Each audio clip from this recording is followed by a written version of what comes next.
Alright, welcome back, people. Happy Tuesday, everyone. Happy Tuesday. And today's a great Tuesday because we begin a new case of analysis here on the channel. Indeed, as you can read from the title description, remember that we stream all the content over at Twitch first in case you're watching this as a YouTube VOD. Then don't worry, I'll provide all of the info for YouTube viewers. But as you can read here from the title description, yes, the incredible adventures of Van Helsing, voted over at the Discord, over at the Twitch community. It got a vote, and it was a game that I always wanted to play since some time ago, pretty much, since it was released. A quite interesting case, because this game was first released in parts, but we'll play the complete trilogy. As we always do, we'll get to the final analysis. We'll analyze one topic per stream until we get to the final analysis of it, and pretty much we'll dissect everything that the game has to offer. But to begin with, people, you know that in the first day of analysis I like reviewing the history of the game. Yo, how's it going, Patrick? How are you doing? Happy Tuesday to you. Hope you had a great weekend. And we begin a new case of analysis, and I have a surprise for you, Patrick. I didn't know this as I was preparing the review, but the game was developed over at Budapest, this game. So the game is Hungarian. I didn't know that. The studio Neocore Games is Hungarian. Indeed. So the game is Hungarian indeed, Patrick. So I didn't know it. I just read it right before starting the stream. I always wanted to play this game. It's a Diablo clone, an isometric action RPG to be more precise. For YouTube viewers, you will have the analysis methodology available after we do after we read the whole history of the devs and the game behind the studio and their ultimate fate.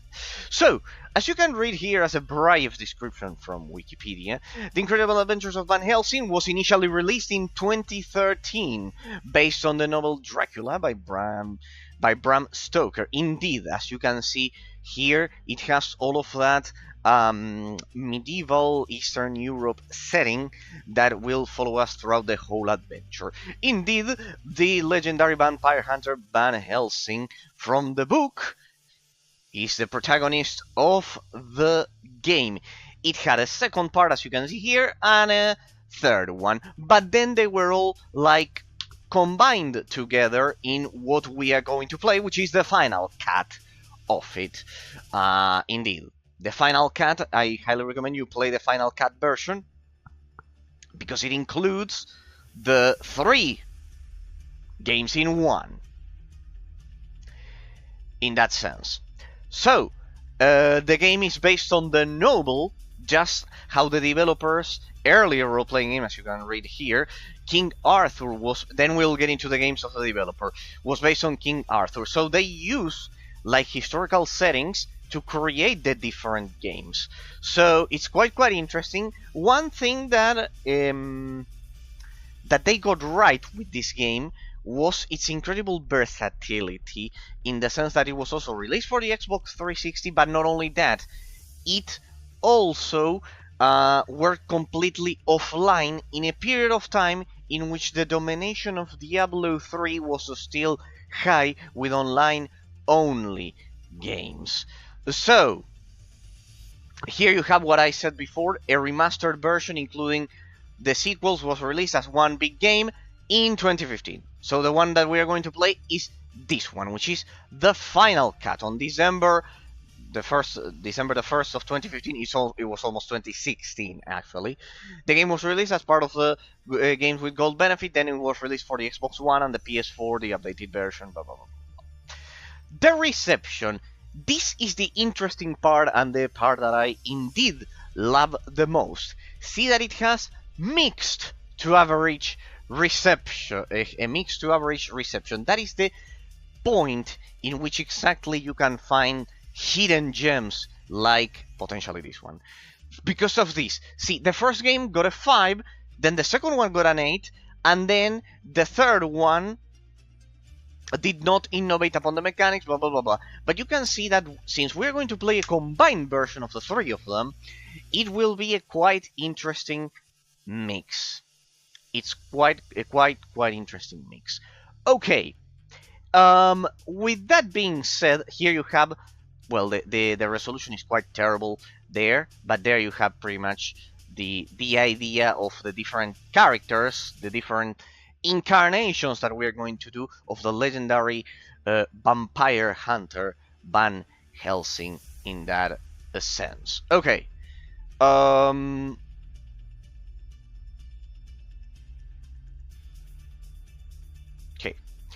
Let's get into what Neocore Games is itself. Hello, hi District, how's it going? We begin a new case. When they fix Drakensang, I will give them a bit more of time until next week, as I said over at Discord. We'll wait because maybe the bug fix doesn't work and it actually goes to shit, so we'll wait till the next one. Eraser, why is the sun white in space and on Earth we see yellow? Because of the reflection of the sky. Because of the reflection of the sky. Because of how the atmosphere of the Earth and the reflection of the sky. I don't know what was the probability of you asking any random streamer that they knew the answer to that, but I did know it. It's because of the reflection of the sky and the atmospheric reflections of our sky compared to outer space. I wanted to see if you know. No, then the next one should be, why is it that we say that it's fire when it's actually incandescent magma? No, Neocore Games is a Hungarian game developer, as you can see. Patrick, you can be proud. They developed the game that we are going to analyze. They are over there at Budapest. They are still around, I think. Neocore Games. It's a Hungarian game developer that focuses on creating and publishing role-playing games. No, but they did a strategy. They have their own development studio over at Budapest, and their video games developed at Neocore Games are creating using. This is an interesting part of the story. They created, just like a lot of German developers for their own games, a custom-built game engine, in this case called Cortec. This was a huge problem for them. The company is best known for the King Arthur series, indeed. This was a huge problem for them initially, because the performance on PC games was quite terrible initially, if you think about it, because of how good the graphics were and how the physics engine worked. So they are quite difficult to run, especially King Arthur. Even with modern PCs, people, but you'll see that all of their games look quite good. They look quite good, but they were extremely difficult to run for PCs back in the day, and even today. Did you know that like 90% of people think the sun has fire when it is literally plasma, not fire? Yeah, District. I thought you were going to ask that one. That one is the classic one. It would be easy to debunk because fire actually needs oxygen to grow, and in outer space we know that is not a luxury we have, so there, just by logic, it can't be just fire.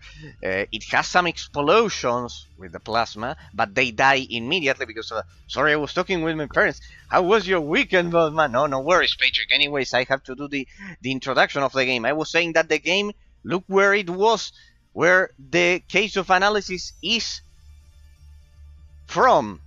I didn't know this, Patrick. Thumbs up, says District. Yeah. Look where it's from, Patrick. It's from Budapest. It's from Hungary. The case of analysis is from your home country today. Would you look at that, Patrick? Thumbs up, District. No, you. Then I have other questions that you can ask people. I don't know. Any debates today? Yes, after we analyze and focus on the game. after we analyze and focus on the game. Today we'll start with the review. If you want any debate, you post your questions in chat, and once I'm done with all of the intro and everything, as I played and I get the first impressions, we can debate whatever you'd like. Always.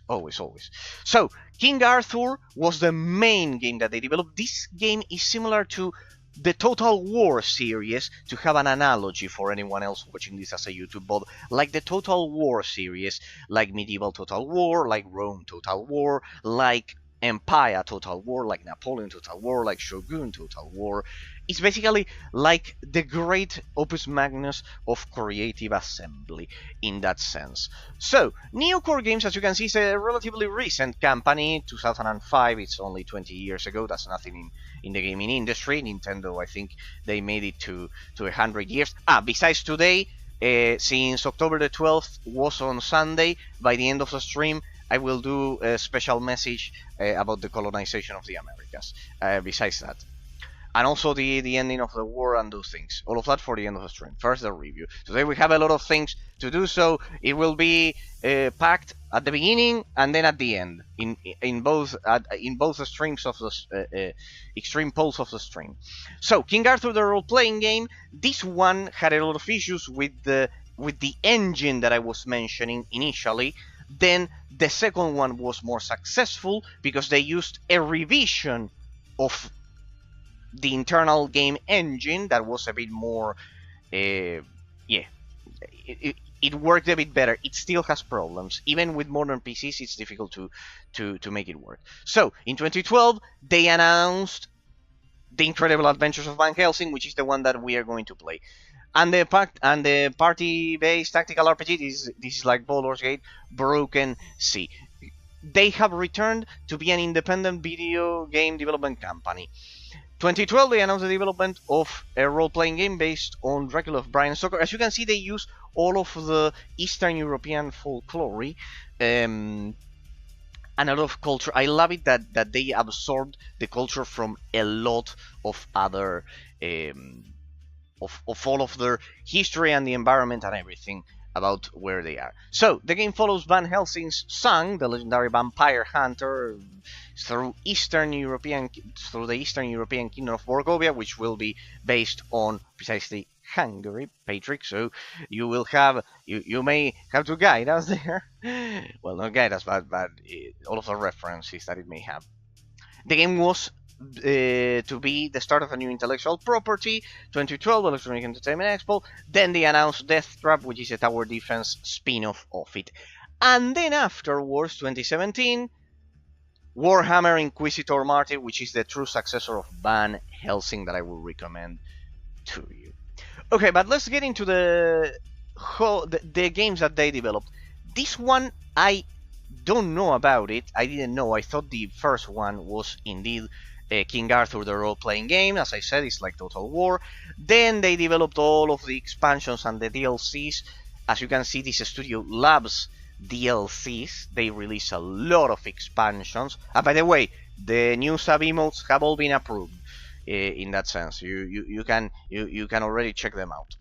You have all of the expansions here that they released for it. Then this one that I didn't know about as well, it's a real-time, it's an RTS that I've never heard of, so I will want to check it for at least a second. It's called The King's Crusade. I didn't know about that. And then they released some expansions for it. The huge intermediate sequel of King Arthur, which is this one, Fallen Champions. Then King Arthur 2, the famous one, full games with all of these expansions.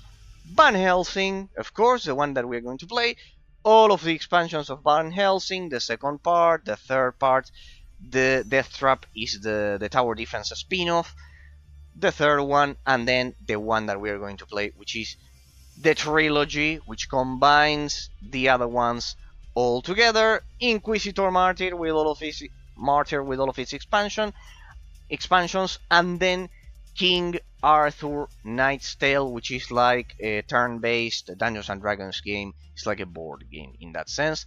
And well, then they released an expansion for that. This one I don't know about it. I've never seen it. I need to play it. It's an RTS, it says. Well, They were the developers. This is why I didn't know about it. But the publisher was Paradox Interactive, alongside 1C, that is the Russian developer of the Men of War series. Men of War series, that one is a bit unknown, but basically it's like Company of Heroes. I didn't know this. But it's turn-based probably, because if it's by Paradox, they do turn-based one. But here it says real-time strategy. Yeah, weird that Paradox releases a real-time strategy one. Oh, it's like Total War. Look at this. This is a game I never knew. I didn't know about. It's like King Arthur. This is the same as King Arthur. Damn it. This is a game that I skipped, huh? The King's Crusade.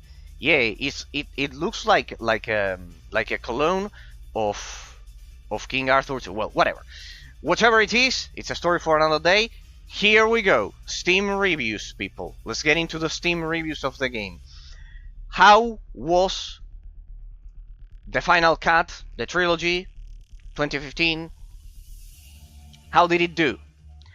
How was it? Okay, as you can see, over 50 hours of gameplay. We'll have plenty of time. It will probably end this. We'll probably end this by 2026. It's a quite long game, supposedly. So, as you can see, game is mid, performance is terrible. We'll see about this one. Nice story for an isometric action RPG, recommended. Let me preface by saying this is not that you do not need to create an account to play this game. Yes, indeed, you can just play it offline, which is what we are going to do. It's not online only, otherwise the game would be completely dead, 100%. So, love the story, love the game. Here he says okay, but nothing that stands out besides the banter of the companion. This is a wonderful game, graphics are good, remake of the original trilogy combined into a single game. Decent, so it ranges from mid to good. This is the point in which we can see, in which we can discover absolutely hidden gems. It has dailies, which is something quite good. The level cap was raised to 100 after the combined expansion, after combining all of the entries of the game, the first one, the second one, and the third. And as you can see, the qualifications range from mid to an 8, pretty much. Metacritic reviews, the professional gaming press that have no fucking idea of what they say 90% of the time, sadly. Here, this one awarded it a 9. Fans of hack and slash games, this one puts the emphasis on the hack and slash combat style of it. If you like the genre, isometric action RPG, Diablo clones like, it's a great pickup. I got it for 90% off, $50, the best $50 I ever spent on a game, because it's quite lengthy. The actual game is good, the graphics are nice, as I've said, the game is playable, but nothing more. Poor choice of game mechanics. I can shoot, I can fire, I can shoot, also cool. Dual storytelling, this one didn't like the storytelling, which is weird, because it's the only thing that everyone loved about it. I really like to playing Diablo or Torchlight instead. It's technically sound, interesting mechanics. This one awarded it a 0, which is ridiculous because it's not a 0. See, that's the problem with Metacritic. It's an average of people who are actually reasonable and others who aren't, sadly. So, this one, I presume it's in Polish or something like that. I cannot read it, then we can wait for the Polish viewers. I don't know. The actual game is good, surprisingly fun. I played the game with my mate, and despite the lower resolution, the game really liked it. If you like Diablo clones, it's a great pickup. Well, the game is playable, nothing more. Spoiler alert, was a game that I was exactly expecting. As you can see, nice little RPG. So, okay. Some say it's quite good, some say it's run-of-the-mill. So we will indeed find out ourselves, people. We will indeed find out ourselves if it's run-of-the-mill or if it's above average, indeed. In that sense, we will begin with a cold boot of the game, as I always tell you. We'll begin with a cold boot of the game to see how it works. So let me stop this. Let me stop this once and for all, and let's get to it, people. We'll begin with a cold boot of the game, configuring it and everything to see how it works. As I told you, as I precisely told you, people, as I precisely told you, I always like starting with a cold boot of the game here. There's an interesting part that here I'll show you, which is that I originally had the first game, the second one, and the third, like divided as they were originally released. Quite interesting, you'll see. And I don't know, I could never know this is the final cut version, the three combined in one, basically. So I don't know, the thing is that I don't know. Here I have the first one. Why do I keep it? Because of what I wrote there specifically. This is the first one. The never-ending mode. I don't know if then the final cut version of it incorporated the never-ending mode of the first. That's why I keep this one like a special expansion. This is something that I want to discover. That I want to discover to see if the game actually does feature that never-ending mode in the combined trilogy. That's something that I wanted to discover. That I wanted to discover about the game. So let's begin with a cold boot of it, people. After a 20-minute intro, more or less, you will have the analysis methodology over at YouTube ready for you. That we are going to analyze one topic per stream. Damn it! Here we go. Sorry, I had to refocus the screens there for a sec. So you'll have everything there, and we can indeed begin. I always loved this, that it had like this a blood loading screen. And there you go, people. That's Neocore Games for you. That's Neocore Games for you. Indeed, the good times back when this was worth something. And as you can see, this is the initial thing. You can ignore all of this. It's been a while. You cannot cloud saves, adventure, we'll play offline. You won't be able to play adventure events. No, set the cloud. Yeah, no. We don't care about that. At the end of the day, this is what Drakensang. Imagine if Drakensang Online had this.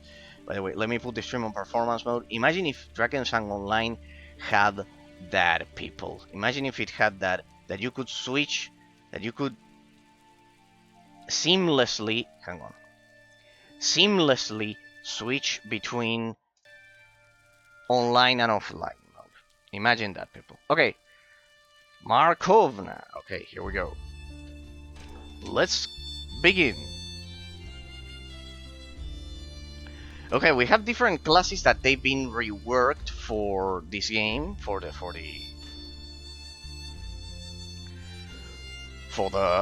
trilogy, basically. But we will play I'll read the classes. You have the Protector, which is like a warrior, a very resilient, heavily armored melee fighter, master of the lost art of wielding sword and shield. He dishes out blocks and reflects punishment back on his assailants as a resounding battle cry blinking into the ink or calling upon the elements are also in his repertoire. Then you have the Bounty Hunter, the classic, the original class that the game was meant to play with. An agile hunter with an assortment of ranged combat skill, an expert on various applications of firearms and battle stances who can summon mechanical seekers to find and mark his prey. When push comes to shove, he can also manipulate the flow of them at will. Then they added more classes like this one, a fragile but powerful spellcaster, armed with a variety of offensive and utility spells. His expertise in commanding 4 elements is unmatched, be it the conjuration of devastating storms, arcane creatures, deadly barriers, or launching raw bolts of energy. Umbralist. This one is for Umbralist indeed. Umbra list. What's this? Drop frames a few seconds ago? Yeah, because I switched screens. No worries about that. A master of shadows who fights using sophisticated hit and run tactics. As the bearer of foreign twin blades, he can feign to the ink and shadow to his will and conjure malleable themselves or allies from the darkness and attack with an unrelenting combination of strikes. Logistonier. Oh, this is like the engineer.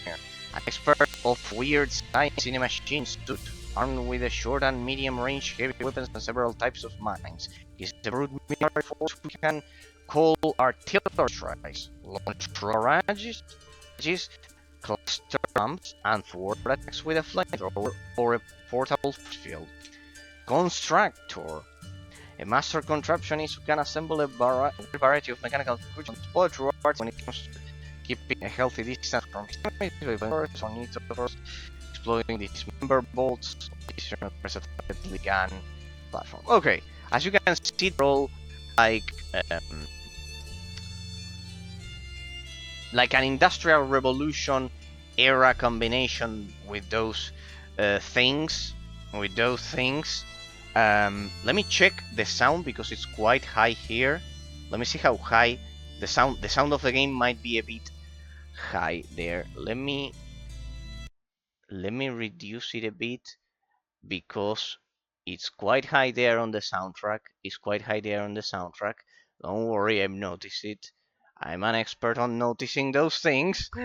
What about now? Well, it's still quite high. But still. Let me reduce it a bit more, maybe.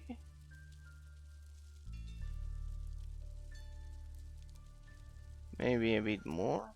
Then you can increase your own volume, people. But just in case, I don't want anyone not listening to my beautiful voice. No, it's a joke. Just want you to know that. We'll pick the classic bounty hunter here because it was the original class that the game was meant to be played with. So there, of course, we will go for Inhuman Ordeal 1, Inhuman Ordeal 3, Inhuman Ordeal 4, 5, 6. So many difficulties. But of course, let's see. Suggested for action RPG enthusiasts who are ready to enter the dangerous world of Van Helsing. Oh, this is nice. You can go for the highest difficulty right at the beginning. This is amazing. It should be what all games do. When for veteran RPG players who have mastered the genre and need new challenges, and at your own peril. And have plus 60% health and maximum fate points per day. Yeah, it has a day next season. It's quite good things. Heroic. This is for all the action RPG fans who think they've seen it all. We are ready to show the board go account for a new challenge even for you. 100%, 150% health and 70% damage. Benefits, blah blah blah blah. Fearless is the maximum. Enter a brutally unforgiving world ruled by abhorrently powerful abominations. If you are looking for an unfair challenge, you found it. Nice. Enemies have plus 300% health and deal 135% damage.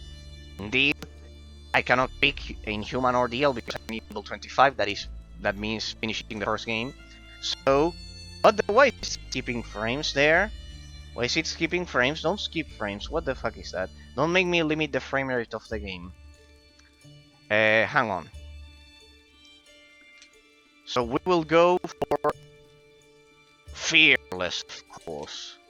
Name, of course, will be Razor. So, hang on, back.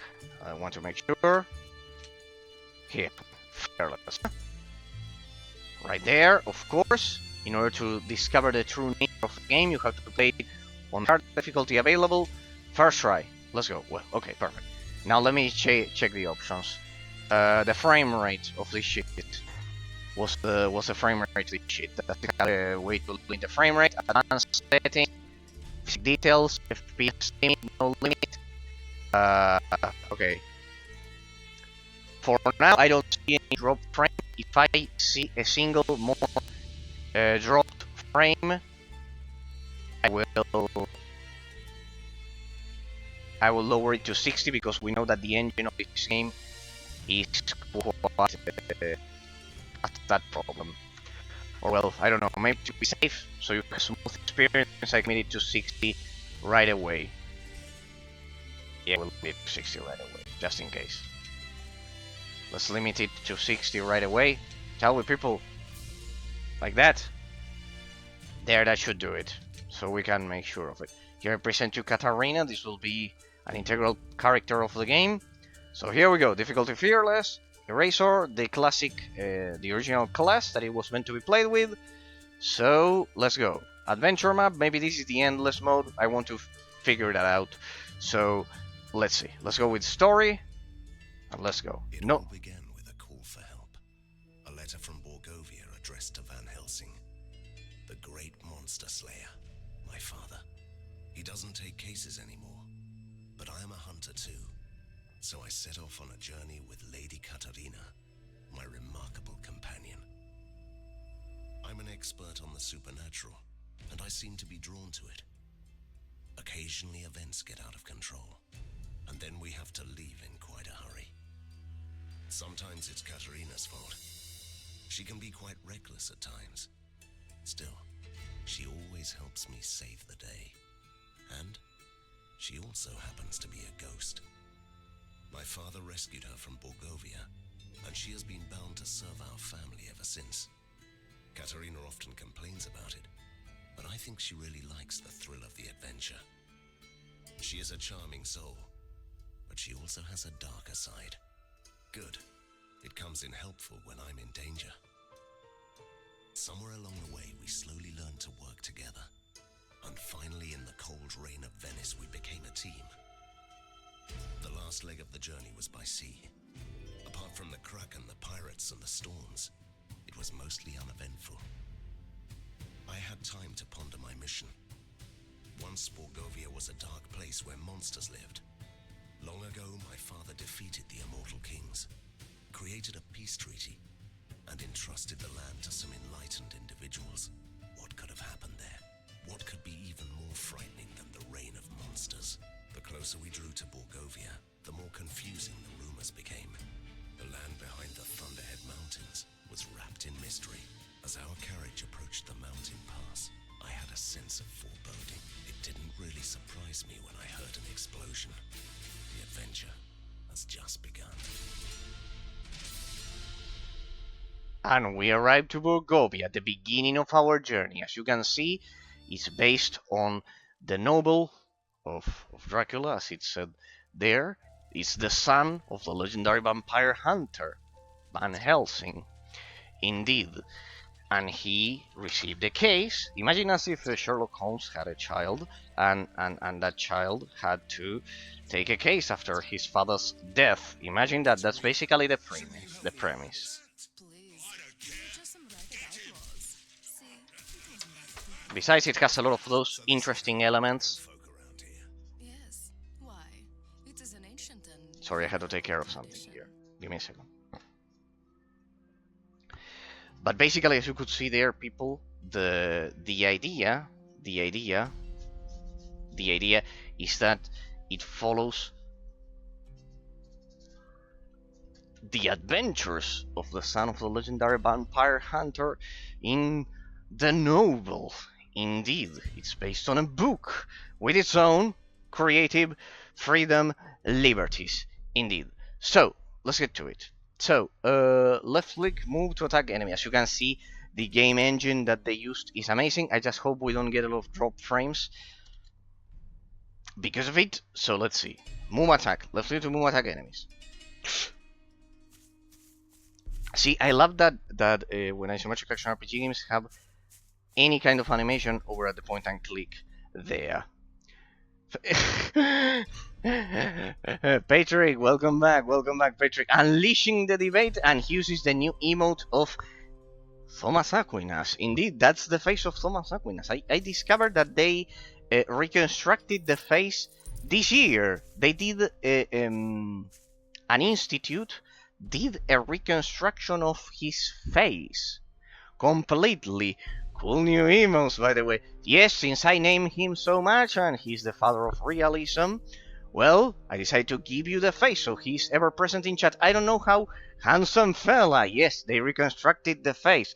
So since I named him so much and everything, I've decided to give you the emote of him, so people are, so it's not so abstract whenever I say that. Alright, but we have the health bars up there. We have the health bars up there. I don't know if we should need those.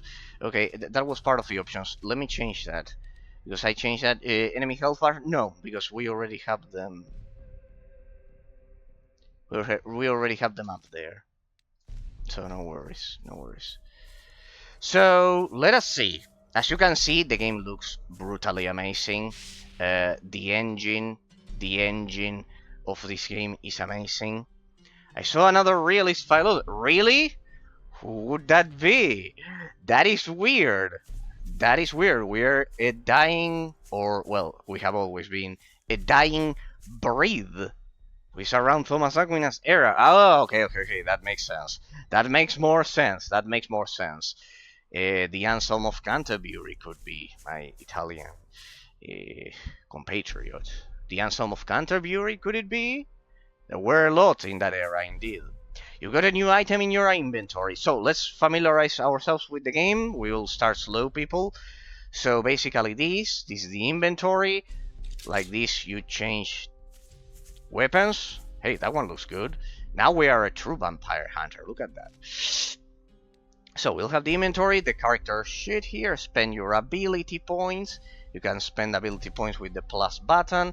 Remember, we are playing on Fearless right from the beginning. As you can see, the engine is amazing. The engine of the game is amazing. Let's see. I love the special effect. I was commenting, Patrick, I don't know if you made, because you had to go, that the game is Hungarian. So, yes indeed. It's based on, it was developed over at Budapest, and it's based on all Eastern European mythology. It's the son of the legendary vampire hunter Van Helsing, and we will journey through Transylvania and Eastern Europe. Indeed. They do have a sense of theatrics. We could still fly over the chasm. Really? Oh, right.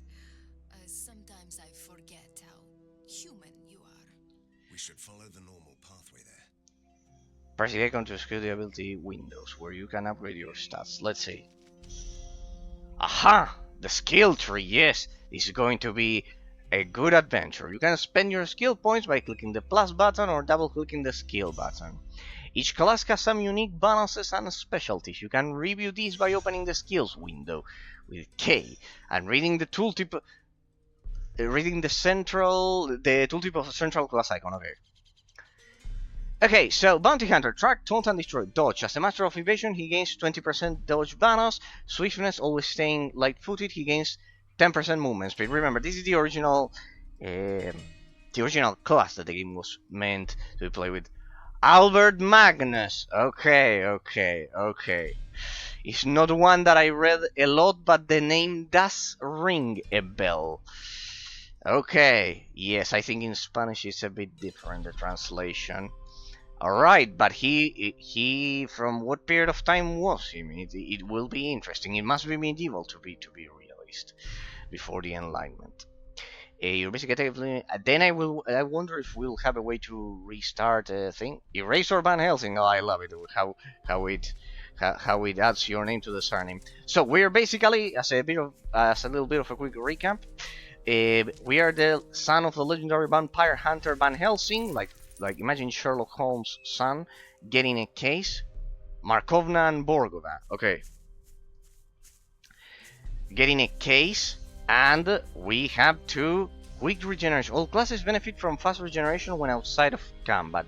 Regeneration starts when you spend 5 seconds without attacking or taking damage away from enemies. If uninterrupted, all health is regained in about 4 seconds. Okay, perfect. Rage. What is Rage? That's a different... that one is for Katarina, I bet. That resource. Let's see, we have Dread Wolves there. I love the effect of the floating damage numbers. It's quite satisfying. It's quite satisfying. Quite good. We are starting slow, of course. Nice blood there effect. He was Thomas Aquinas' teacher. Really? He was his teacher. That explains why the that explains why the in my university, in my case, my building was Thomas Aquinas, but the economics one was Albert, was that one, Albert Magnus. That explains a lot. That explains a lot, indeed. But he wasn't about metaphysics then, because the one that translated the the work of Aristotle was Thomas Aquinas. No, I didn't remember, honestly, because I was so focused on him that no, I honestly didn't remember. And did he say something interesting that his student didn't? In that sense? Did he say something interesting that his student didn't? I really don't know, Patrick. I didn't read it. In that sense, in my studies, I had to focus on good old Thomas. I do know how his life went back in medieval times, in case you are interested. He was tempted to not be scholastic and those things. They once, even to poor Thomas Aquinas, he was tried to be convinced by his own family to not become a philosopher, and he was trapped, not trapped, he was invited into a dungeon with prostitutes, basically, to not become a philosopher, and he remained celibate. The legend says that he resisted temptation on all levels, or at least that's what the legend says. We don't know if it's true. It's what the Roman Catholic Church at least told us that it was. Your companion has gained a level. Press O to access the character sheet. Alright, so the companion also has to level up. Okay, so it's 2 characters that I have to take care of. Alright, but everything is described. Once we start getting killed, we can start spending the points. I like doing that later. First, for the first impressions, I like just getting the feeling of the game and everything. So you read him, and what did he say in that sense, Patrick? What did he say? Could you find something interesting about him? Okay, I think I'll return the bars because they look quite good. Yeah, they look quite good. The enemy bars, those ones, they look good. They look good. I had a good idea at the beginning. Look, a domovoy with a bag full of treasure. Indeed, a goblin. Oh, a bag full of treasure. Damn it, he threw it and he escaped. What's No. the matter with him? He looked like he'd seen a ghost. No, don't blame this on me. You started chasing him. No, this is done on purpose, so the player, because the health bar was clearly 1,000. It was done so the player would understand that he couldn't kill him now. Thomas Pimp Aquinas! No, he resisted. He resisted. Indeed, he resisted it, supposedly, the legend says. Not only that, he was tried to be convinced by it several times that not to be a philosopher. Supposedly, that's the legend. Okay, here there's a jump. I think I was meant to spend my talents immediately. No, it's okay. Yeah. He was supposedly tempted by it, but he resisted it, and after that he departed to Italy, abandoning his family. That's the sad part of his story, that he had to sacrifice that. He went to northern Italy, then to France, because it was the and then he returned over there to Italy, to the north, to basically recover all of the texts of Aristotle. That was basically the story. But yeah, supposedly his great deed was that as well. He resisted temptation on all. I know, yes, you need to have that bar over the enemy's head on all the time, because your companion also deals damage, and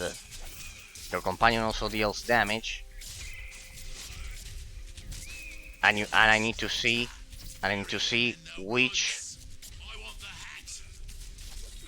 are about to die to finish them off faster, so I get the advantage. Hey, so far the fearless difficulty is not that brutal. Is there a button to show the loot, or is it automatically done? Damn it, you can see that this is 100% Eastern European like this. I was mentioning Patrick, but by the way, what's your opinion about Stoicism? I don't like it. I think it has some virtues. It was the official popular philosophical posture stance of the Roman Empire after absorbing the Greek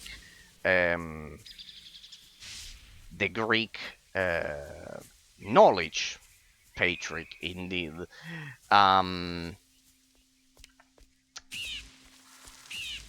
It was that. It's the one that the Jedi's in Star Wars are based on. I think it has some positive virtues, like the part of trying to control emotion and those things. I think that part is positive, but no, I would say overall negative. I would say. Why? How dare you? I'm going to tear you apart, and then I'll teach you some manners. No, I didn't mean you, my lady. The undead nobility of Borgova are always welcome to haunt here, but you, with the Van Helsing hat, we don't like your sort here, with your weapons and bad manners. I am a monster hunter. Of course you are. Or you are just a troublemaker. Oh, Hey. you don't have to worry about my servant. I keep him on a short leash. Katerina. Thank you, my lady. You can pass, and your manservant too. We'll talk about this later. Fine, don't even thank me. Hey, did you see that the camera movements when they initiate the dialogue? That is quite fascinating. It's quite fascinating. The camera movements. It gives a personal touch that isometric action RPG games generally don't have. Quite good idea there. Quite good idea, and the graphical environment quality of the game is amazing. Markovna, alright, here we go. Stoicism, Patrick. I think it has some positive aspects, some positive virtues, but overall I would say negative. Why? Because Stoicism, in case you don't know, people, it was like as I said, the inherited philosophy of the Roman Empire, precisely absorbed from the Greek, but it's pretty popular around the modern world because it gives you the feeling of, oh, I'm being a strong masculine man, which is rather cringe. Yes, indeed, that is the portion of it. As I've said,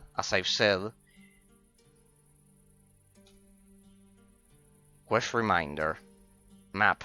This allows the current map to find the location. Okay, there, perfect. Talk to the captain of the guards. It will indicate me with this one. Stoicism is very popular around the modern world because it gives you the feeling of, oh, I'm a big, strong, masculine man, which is rather great. Indeed. Well, yes, indeed. Precisely. Hey, here we have the map here. No, eliminate that. We can see it here. We can guide ourselves with that one alone. Indeed, Patrick. The part of Stoicism that doesn't solve with the fluency and expertise of realism. You didn't recognize it? That's the ink. The dark material of creation and dreams. But that's Oh. enough. Borgovia is the only place where the ink leaks through the cracks of the world. So you can enter the ink here. Yes, and then you can travel below or behind this world and appear at certain places. That's the ink walk. Oh, you mean teleport. That is such a cliched word. Hey, what's that? Okay, so we got a fantastic element incorporated into the game. The ink is apparently only here in Borgovia, and it allows us to travel to another world.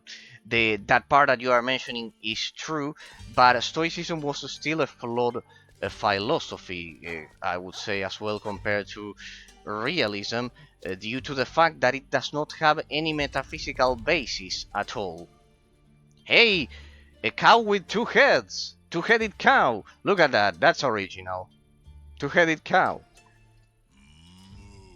Can I... Hidden content found. Can I touch it? Can I touch it?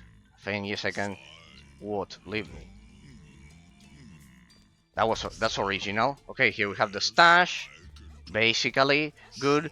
It's flawed because it doesn't have a metaphysical basis. All of the portions that I always tell you about the fabric of the universe and everything, at least realism back in medieval ages solved it by attributing the creation to God and the theory of the immovable mover. Here we have normal cows.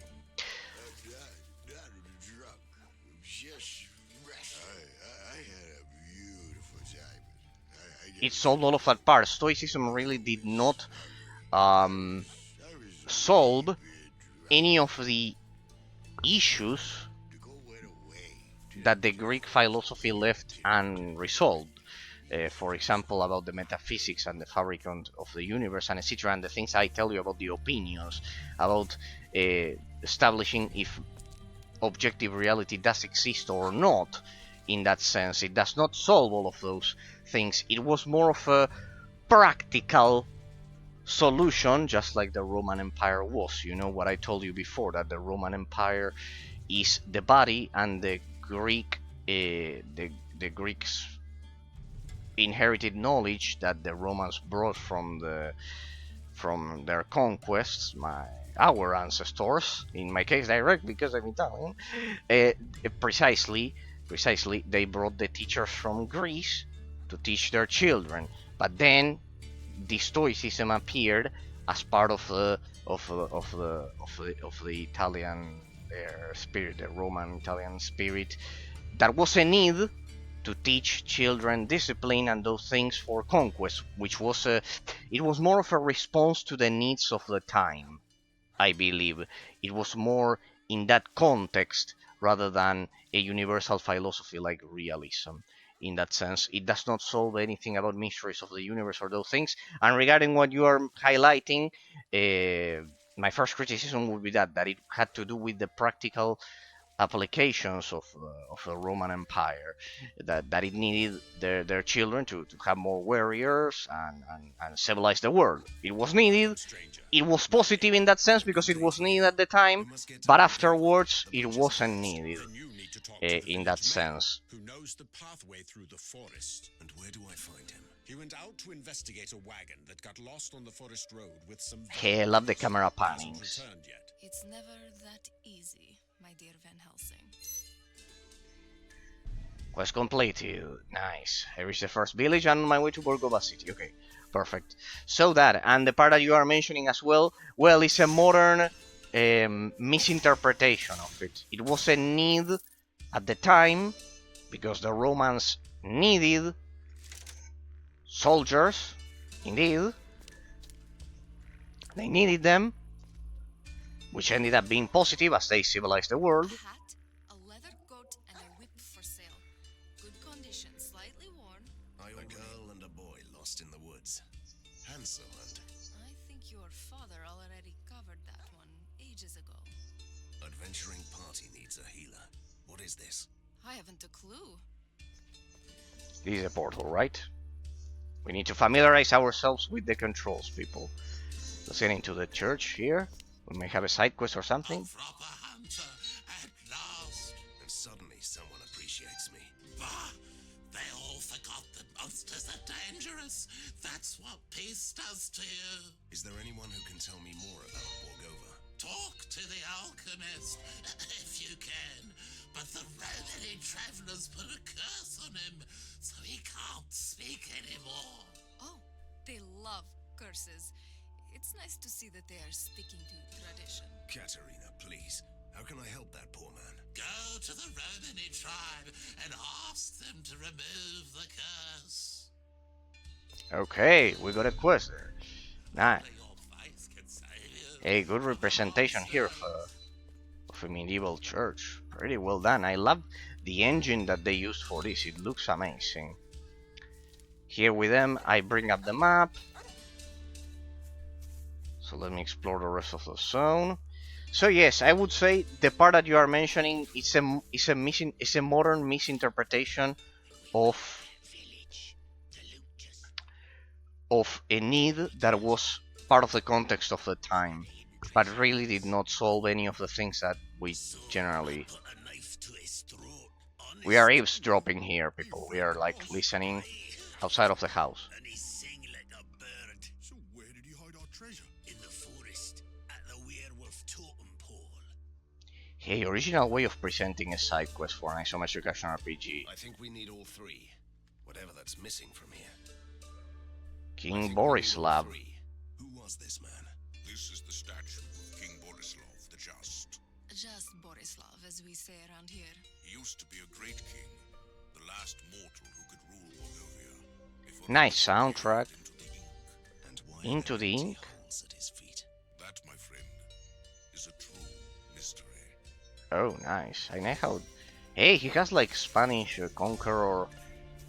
No, it could also be like in general the shape of the helmet and the style of the armor is not only Spanish conqueror. It's like in general Slavic. It's just that then Spanish conquerors inherited it. Good, good, and the curved blade as well. I told you that it's quite like that. Patrick, yes, it's very embarrassing when you read fight or be forgotten soldier and just standing in a random grocery store at 6 p.m. No, why? Why you say the person in modern doing a modern interpretation of it? You mean? Yes, yes, indeed, yes, indeed, yes, indeed. Also, it didn't dwell, as I told you, into metaphysics or anything like that. It was a contextual need for the Roman Empire, for the Italian ancestors, pretty much. They needed it. It was needed. Otherwise, the Bavarians would have killed everyone, so it was needed in that context. But then, realism clearly... the power-up system. Power-ups in general system available to all classes in which can enhance individual attacks. Extensions and use a special... The rage as a special resource. The power-up system. Rage bar. This yellow substance is your rage resource. It is used to charge power-up skills and is gathered by killing enemies. Oh, you can change power-ups by pressing their assigned hotkeys, A, S, or D. Once changed, the power-ups enhance the next attack performed with their parent skill. For additional information, oh, it has like a combination system. This will be interesting. Now, for now, we'll just down portal. Set Canva button allows you to create and store specific power-up combinations. Okay, so with this one, you can combine them all and do several attacks in one. Okay, never mind. For now, we'll just play it normally. We'll have plenty of time to learn the mechanics. For now, it's just first impressions. We have 2 simple objectives, and that's it. Yes, indeed, Patrick. You noticed it precisely like that. It was needed because otherwise we would have been uncivilized forever, as the Roman Empire would have never expanded. But for now, for the modern age, for any modern interpretation of Stoicism, it really does not provide anything of value. It really does not provide anything of value beyond the discipline that it always encouraged. But realism also encouraged that, as I told you in the previous story about poor Thomas Aquinas that was subjected to that, that I told you, precisely about being thrown in a dungeon with prostitutes and surviving temptation, I guess. Yes, it's Shrine of Wisdom. Sacred altar. Maybe we shouldn't go too close. You don't have to worry. You're bound to me. Sacred places only affect wandering ghosts. Oh, interesting. We get to know the Dreadnought. Oh, we're beginning to get. They are killing each other. What the fuck? Okay. Here. That range damage is quite brutal. Okay. Oh, they are like automatons.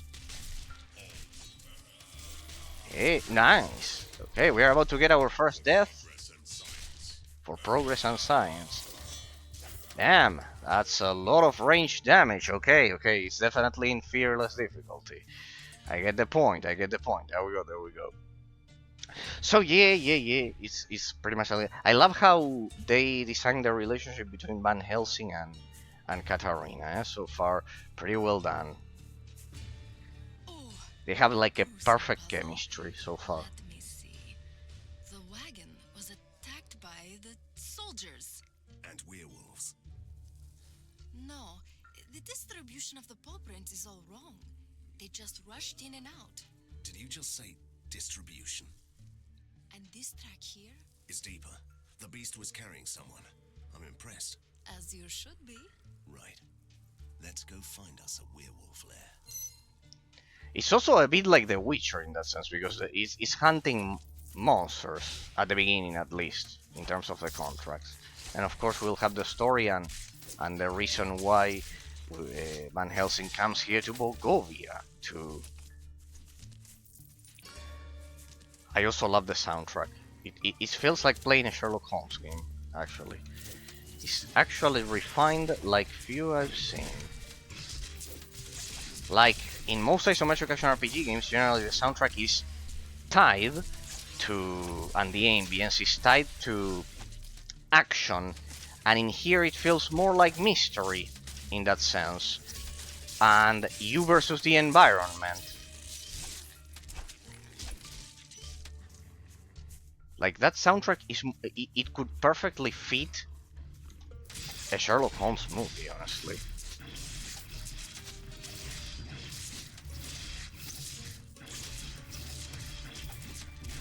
It doesn't get to the point of being relaxing though. It's like between a bit eerie and mystery, basically, which I love. I love how they designed it. The graphical engine is impeccable. It's a 10 out of 10. It's a 10 out of 10 for 2015. So the graphical engine is a 20. It's a 10 out of 10. Considering it's 2015, it's like perfect. It looks amazing. The point and click system feels especially satisfying. The clicks are precise. I should be getting quite good loot right from the beginning as we are playing on a high difficulty right from the beginning. The floating damage numbers have an amazing animation. I love how the numbers kind of like become big and then they get a bit smaller. Very well. Very well done. Here we have something for Katarina. Let's see if I can equip her with this. Faint Wraith Mark. Okay. So she uses Primal Wraith Claw. Okay, so she has her own weapons. This one deals damage 4 and 6. And this one 13 to 15. That should do it for now. For now we'll just work with gear. Then we can take care of the skill tree and everything. For now I can explore the game as it is. You'll go to a random philosopher in Hungary. He's pretty famous TikToker. Humans get tired and you see it as charge. Do you believe what a person can change, sorry. You'll go to a modern philosopher in Hungary. He's a pretty famous TikToker. Humans get tired and you see it as change. Do you believe that a person can change because of being tired, you mean, or in general? In general, I've mentioned you the concept of redemption. The concept of redemption, quite interesting. We can dwell deeper into it if you'd like, Patrick. No worries. By the way, I was mentioning the game here. This one was developed in Budapest for you. It's a Hungarian game. I didn't know it. So yeah, pretty much, it's a Hungarian game. That's why you may find it similar. The concept of redemption, which you are mentioning, of changing, like repenting before previous actions, so basically regretting previous actions and aim to correct them that you are mentioning has been a central topic of debate in philosophy throughout history. As I told you, Roman Catholicism believes in redemption as it derives directly from uh, the influence of Roman Catholicism during the Roman Empire, but Protestantism doesn't that much. That is the part. That is the part that I'll have to start distributing my points. Okay, this will be quite interesting.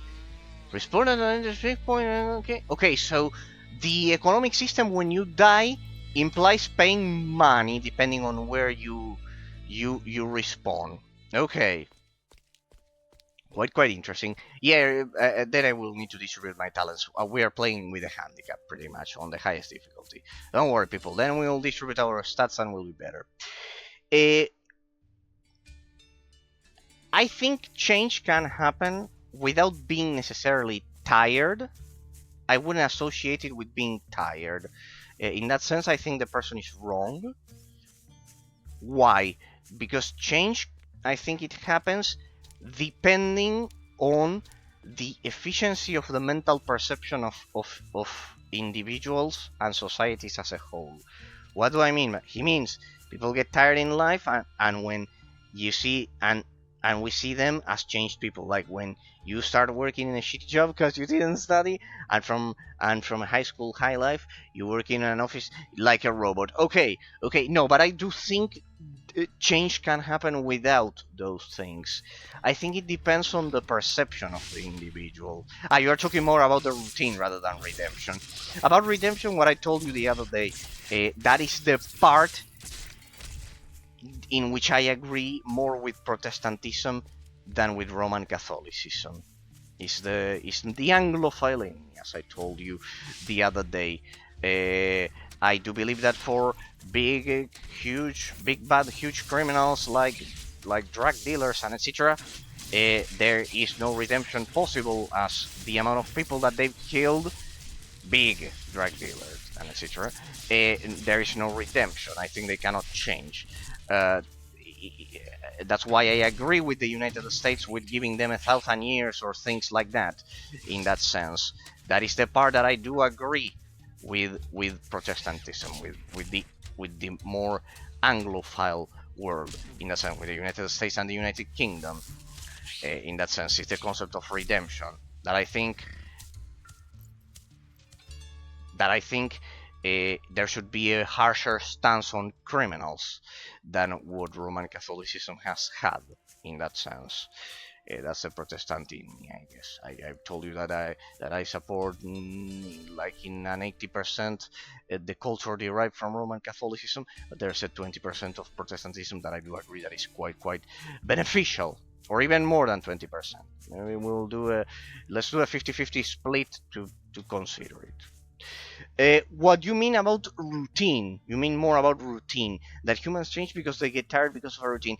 I also don't think it's the case. I think they change because of the limitations in mental perception. As I've told you, Patrick, previously. Who was it? Hang on a second, let me check for a sec there. He means that people get tired enough, you see, as they change because of that their routine makes them like robots.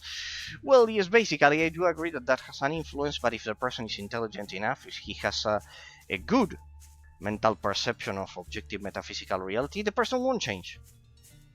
In my case, as I told you, yes, when I was sober at the university, yes, it was quite depressive at some point, but because it seemed that there was no end to the study and everything.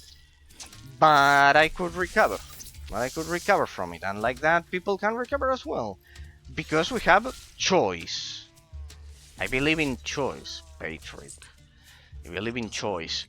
It's what separates us from animals. I believe in choice. It separates us from animals. You can choose to enrich your mental perception and not be like those people. You can choose not to be consumed by routine at the end of the day, to fight against it, and etc. Those people are not choosing to enhance. Oh yeah, after 1 hour of study, I feel like I'm trapped. Indeed, I get the feeling, and you will feel it much worse. But remember, you always have choice. Choice is what separates us from animals. This is a debate that people often overlook. People say that we are animals. No, we are not animals. We derive from animals, but our brain has suffered mutations uh, drastic enough, as to not be considered animals. So I know that studying can be depressing. It is depressing in a lot of aspects. Fascinating, but also depressing when it overloads you with the amount of things that you have to remember to especially when you have to. This is the thing, especially when you have to perform for an exam, like in your case and the things that you mentioned to me, or in high school, it happened to all of us. That is not by your own will. In that sense, I think the educational system is flawed regarding that. Hey, I love how the setting is that the enemies attack each other. This is a quite original concept, that the enemies attack each other. Like, it's like the side of the monsters attacking the side of the automatons, and you are like caught up in between. It has some similarities with The Witcher in that sense, in how they lay out the story in that sense. But remember, regarding the study, that was close. Regarding the study and all of those things, I know it can be quite depressing. Hey, already companion death. When Katarina dies, she falls in a weakened state for a short time. While weakened, her passive skills still provide bonuses. Okay. So Katarina can die. She turns blue. Like you see there, and you have to wait there for a while. Hey, I think we got potions. 30 seconds cooldown. Oh, here. This is a fascinating relationship between the usage of potions and the gameplay mechanics. Oh yeah, after 1 hour of study, you feel trapped. Having a kid is the greatest happiness in a human life. Do you agree? Yes, I do agree with that. I do agree with that, and I do agree that one of the great purposes of human existence is the reproduction of our species. Yes, I do agree with that. Yes, yeah, Patrick, yeah. That one definitely. I think I cannot fathom how someone can actually be happy dying alone without the reproduction of our species. Yes, I definitely agree with you on that one, 100%. I do agree on that. I do agree 100% on that. Yes. The greatest. Yes. It might be. It is the greatest. Yeah. If we have to establish that as a comparison, yeah. If we are directly comparing, yes. Never liked scarecrows. I wish I could make a joke about your childish worries, but the werewolves seem to agree with you. See how they avoid the scarecrow. They don't get around this one. Hey, by the way, people, the soundtrack of the game, as I said, is quite, as I said, it leans towards eerie, a bit eerie and mysterious. It's like a Sherlock Holmes movie, or novel. At the end of the day, like a novel or a movie. In that sense, it feels of mystery more than action. It's incredible how they handled the setting for the ambience. Like, listen to the music for a sec.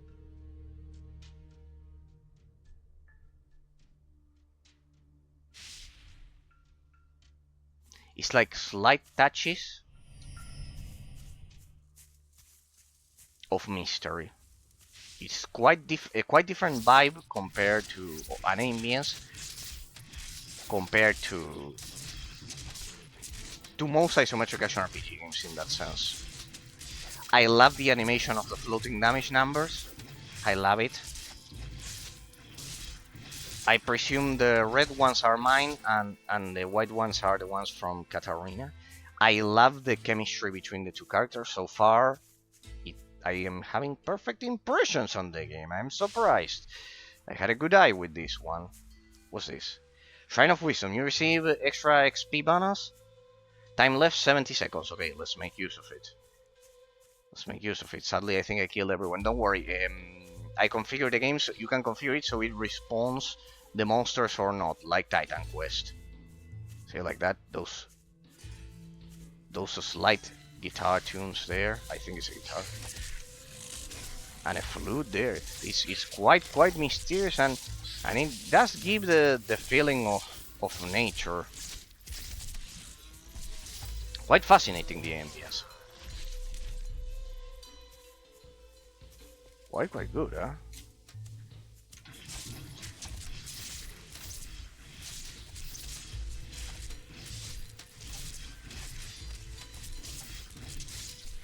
I'm quite pleased by the ambience of the game. It's original, in a period of time in which originality wasn't that. Alright, so they killed Katarina there. She gives me passive bonuses, but she's not. She doesn't play there anymore. Okay, there we go. They combine different soundtracks. It's not only one, it has a multi-layered soundtrack, which is perfect. This is what all games should do. The feeling of the point and click system is precise. The character moves and attacks exactly where you want it to do so. Yeah, I forgot that Katarina is dead. I shouldn't have done that. Can I use the potion? There. With Q. Yes, it did work. Alright, they have a detection range limit. Good, they are not fully stupid, but still. There we go. Perfect. Regarding that you... There we go, she revived. They did a multi-layered soundtrack. Do I have any potions, or is this by default?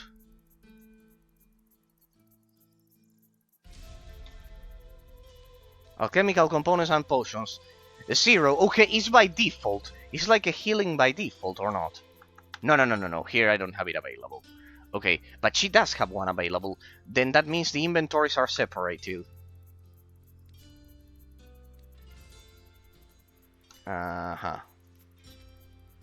Here, she should have a potion. No, she doesn't. Then is this a cooldown or what? 30 seconds, it should. Where does it store potions? I don't see it yet. Then we can see about that. Regarding wanted to have, who would, sorry, I skipped one. How would you describe a person who doesn't want to have kids? Well, it is the choice of the person, of course, Patrick. But I would say that the person is his right. Of course, I do not believe in forcing people to have children 100%. I don't support forcing people to do so if they really don't want to. But I would advise everyone. At school and those things.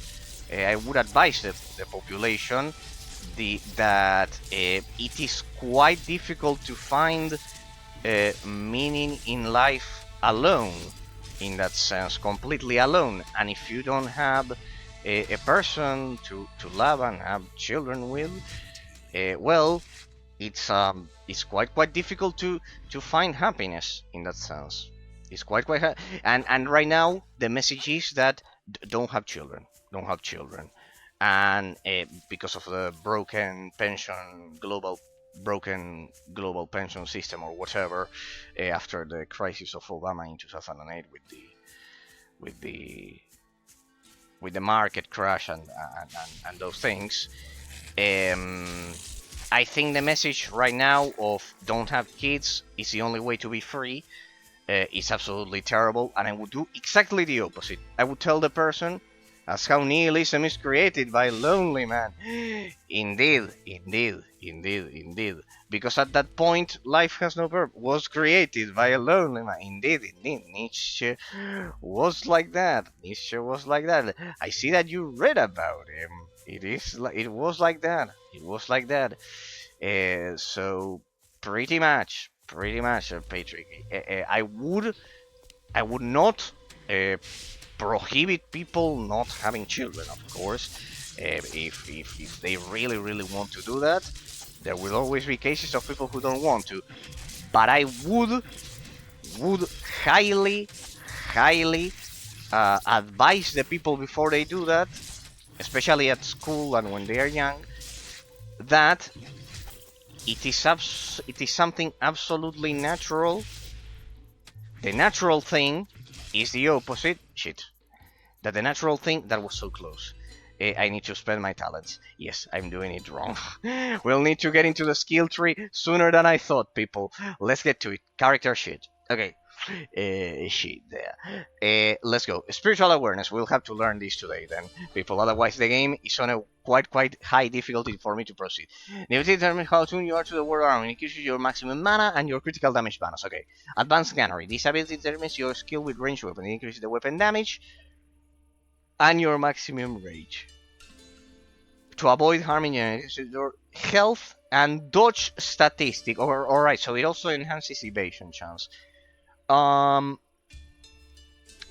is my crit chance by default? I don't know. I really like literature, and Nietzsche was a must read in every school in Hungary. Well, in my case, since he's the exact opposite of realism, well, I had to read it, but as a fucking rival of it. Indeed, here details. Global cooldown. Oh, this incorporates the use of global cooldown times. Quite interesting. Primary damage per hit. Where is critical chance? 5%. Okay. Okay.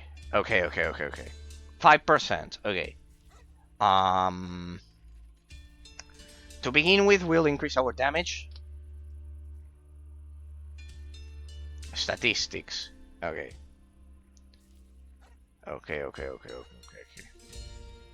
We have everything here. It's quite detailed, huh? It's just that it uses a minimalistic UI. In the case of Nietzsche, well, if you knew about him, I think he's one of the worst things that has happened to humanity. Without a doubt. Your critical damage bonus, let's see how much it increases. Ah, it's the increased damage, but it doesn't increase the chance. Oh. Yeah, no, then we'll go for this one. There, and some health to survive the hits for now. That should do it. What about the skill tree? Because those are the attribute points. Here we have the skill tree. Shoot, active ranged attack. Sikermatons. Summons 3 Sikermatons. Looking for enemies. This is like Path of Exile. It's quite similar to Path of Exile. Just a bit simplified. I think Nietzsche caused a lot of the issues, Patrick, that we have in the modern world. We have that with nihilism, because nihilism is the absence of purpose in human existence. Like nothing matters. It's directly tied to relativism. Relativism is the cause. Nietzsche would have never existed without Immanuel Kant first. It would have never existed without Immanuel Kant first, in that sense. Never. So we need some area of effect damage first. In a 1.5 meter radius around the target it hits. That's quite good. And what about this one? Fires a burst of 8 shots in a 50 degrees arc.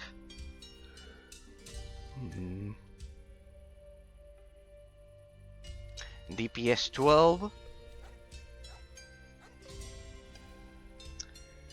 By 7 meters. Well, here you are tied to that one. They have like different shapes. Looking for them within 15.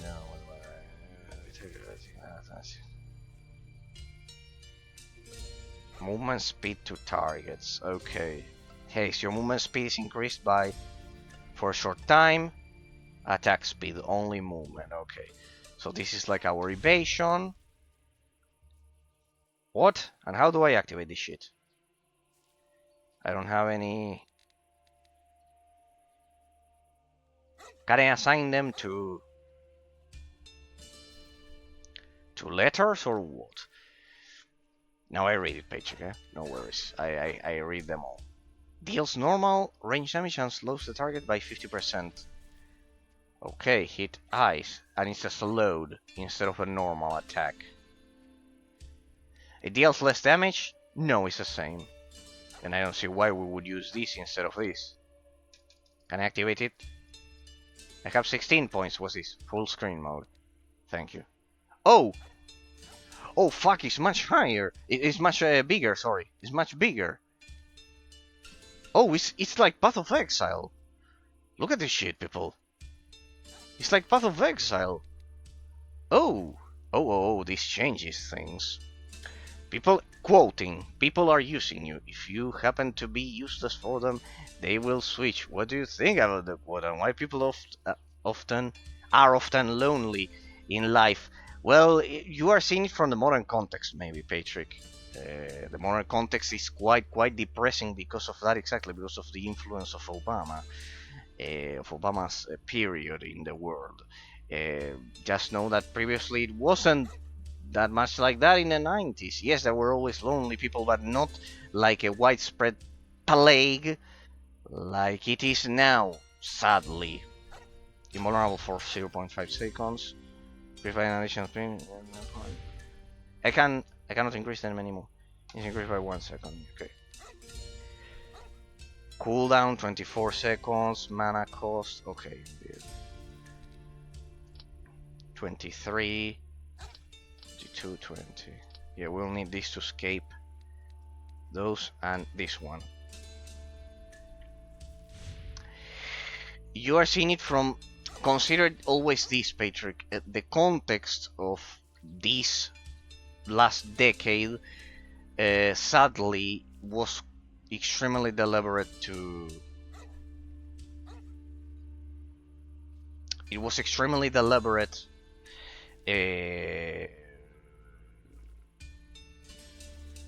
to be like that in that sense. Alright, I spend them all. If I fucked up, then I guess I can fix it. I need to assign my hotkeys. Then I know I can add it to the as a normal attack. This one. Give me a second. We remove this from here and we just assign it right here. And I just use the mouse buttons for now, pretty much. And this one I can just move it out of there. Okay. Okay, good. So we'll use those ones. That should do it. Besides, I increased my stats. And what about her? Does she have a skill tree as well? Behavior. This tab lets your companion info how to assist you in fights.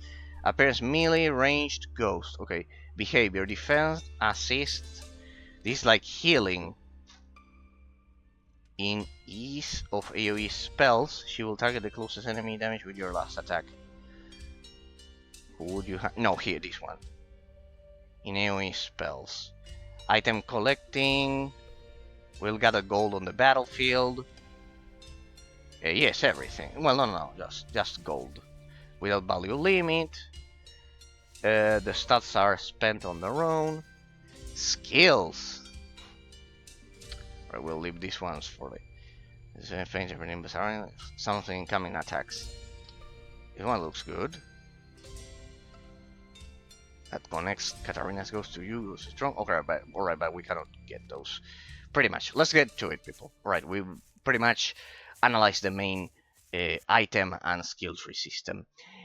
What I think about the quote, people, is about the quote, Patrick, is that consider always this, that you were born in a context in which the influence of the Obama administration had a quite negative impact on that. Yes, there were always lonely people, but this concept of tying freedom to not having kids, precisely what you told me about before, this concept really became widespread recently. Not that it wasn't that popular before, if you ask me. If you ask me, no, it was like that pretty much. In that sense, yeah, I need area of effective immediately. In that sense, because back then, not so long ago, before 2010, before 2008, um, the normal, what was considered normal, was forming a family and having kids. This concept of tying freedom to not having kids, precisely that you asked me before, is a direct influence of the Obama administration. So I would tell you to do not despair, because just as it came around with a lot of strength, it will disappear with at the very same speed, because it really will bring a lot of unhappiness, as I told you. I do agree with that phrase that I cannot picture honestly how can someone be fully happy without the reproduction of our species, and it will eventually cause a psychological crisis that will cause people. It will be late for a lot of women, sadly, but it will eventually cause a crisis that will make us return to the. We are already returning to normality, to a normal situation in which the standard is for people to want to have children, because it's a natural call of our nature. This does not mean that it's natural because we are animals. We are not animals, as I told you. Our brain has suffered mutations drastic enough as to not be considered animals. We derive from animals. Why? Because we have choice. In that choice, it is included the probability of being unhappy, precisely, of being unhappy, of choosing to be unhappy by not having children, for example. I would say it's a very fast way to do so. But well, maybe due to, I don't know, lack of maturity or whatever, really the person doesn't want. But still, I would say it's what it should never happen is to establish that as the rule. It should be the exception, and everyone should know that it's the exception. In that sense, everyone should know that it's the exception, right from high school or, I don't know, primary school. That the normal thing is that humans are born, they grow up to teenage years, indeed, a bit more, then they reproduce, and then they die. Indeed. It's like basic biology. That was nice. Close, but nice. I can't imagine my life without kids. My parents sacrificed a lot of time, money, mental power for me. They work extra hard just to make sure I have everything, and they are as fun as fuck, even if their life is hard. Their life is hard and was hard. They showed me that true love comes from your kids. Indeed. I do agree with that completely. I disagree with all of the people tying. This is the dangerous thing, Patrick. This is the dangerous thing. Tying, like merging together, the concept of freedom with not having kids. That is the dangerous part of it. That comes with the abortion and those things. Tying those two concepts is dangerous. Why? Because you are straight up lying to people. Freedom doesn't have to do. The concept of freedom doesn't have to do with not having kids. It has to, or doing whatever you want and being a fucking a fucking rebel without cause. That's not freedom. Being a rebel without cause is not freedom. Like doing whatever your whim tells you in the moment, at that specific moment. That is not freedom. That is behaving like an animal, because precisely you have no choice in that sense. And we are precisely not animals, because we have choice. And precisely everything that I told you. Regarding the previous phrase, the people using you, if you happen to be useless for them, they will switch. What do you think of it? I think, first, the phrase does not represent reality because of something that I told you earlier, other day, about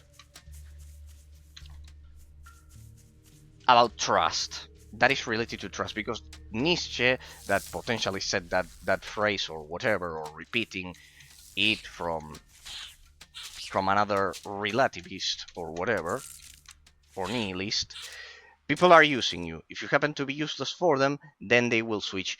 I think that assumes that the human condition is evil by default, and it's not. It's part of relativism, assuming that the human condition is evil by default. The human condition isn't evil by default. It turns evil once you don't accept the existence of objective reality and you want to impose your weak mental perception like relativism does. But by default, the human condition is not evil at all. As I always tell you, humans, we've done incredible things, more good than harm, without a doubt. I hate the modern tendency, the modern relativist, nihilist tendency of saying that, oh, we humans are terrible, a dog is better than us, or a cat is better than us. No, really no. That is not the case. No. A lot of animal species wouldn't even exist today without humans. A lot of flora and fauna, and like that I can name you a lot of things. So I think the phrase is wrong because it makes a fallacy about the evil of human condition by default. Not every and the key is the phrase that I told you the other day, Patrick, to counter that phrase.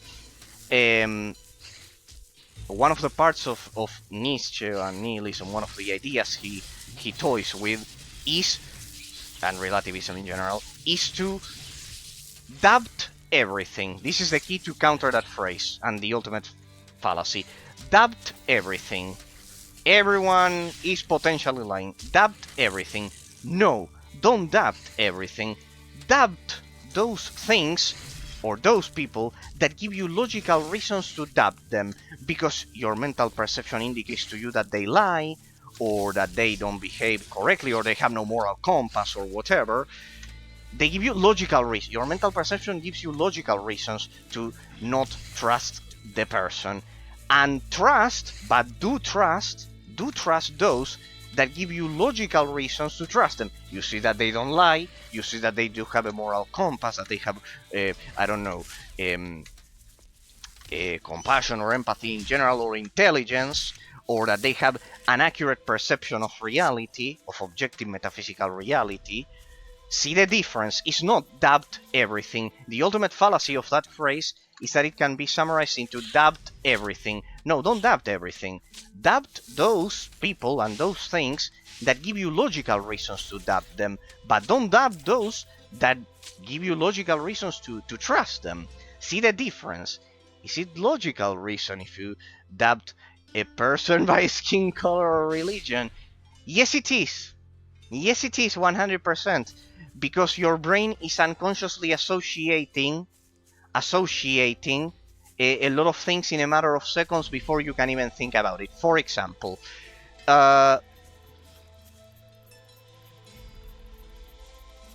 in the case of religion, let's start with religion. In the case of religion, you understand that there might be a huge cultural difference between your mental perception and the mental perception of the other person, right?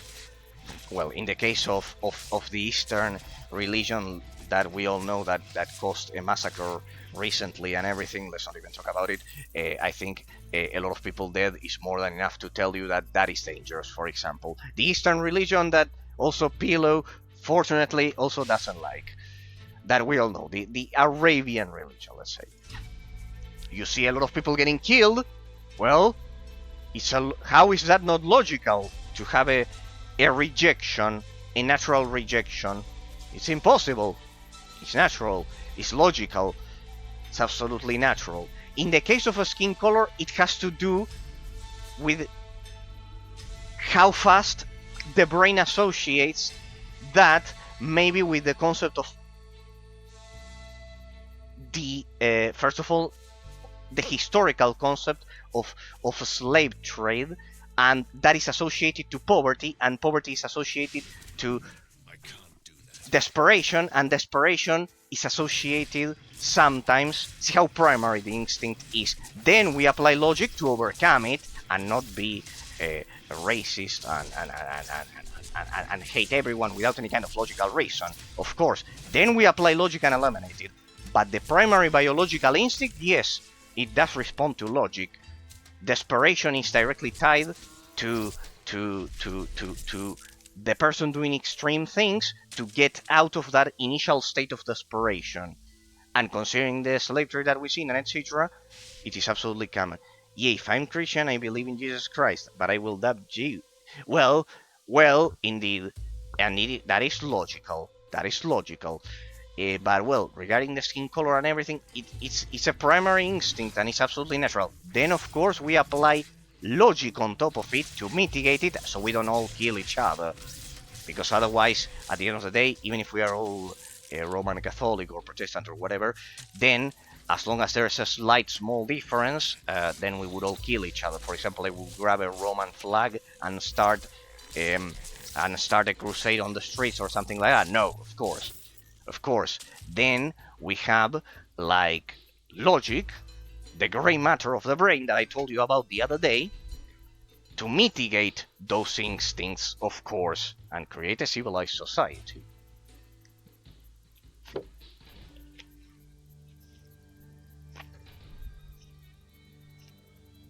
Sorry, I had to drink some water. The conversation is just way too interesting. So, in that sense, but regarding the other phrase that you told me about niche, people are using you, if you happen to be useless for them, they will switch. What do you think about the quote and why people are lonely in life? Is that the key that I told you? They are lonely because of relativism, sadly, and these modern tendencies that I hope they will fade away. That tie the concept of freedom with not having children. I think that's a huge part of not finding happiness, as is part of our biological cycle. And the key, don't doubt everything. If you want my humble mental perception, doubt those things that give you logical reasons to doubt them. Not everything. And distrust those things that give you logical reasons to distrust them. Seeing all the gypsies... Wait. Here I will. I need to deal with this pack and I read because it's a long message. The gypsies, you know them by heart. It's like a plague there in your country because of what you are telling. In that sense. That one is not attacking one. Nice. Our attacks got a bit of a boost there. So good.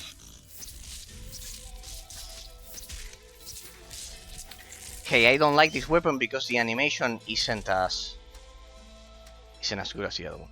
Seeing all the gypsies dirty flirting with underage who's drunk at 5 AM, then it gives me a logical reason to absolutely reject them. I can't just accept them. No, the logical reason is no, it's deeper than that, Patrick. No, wait.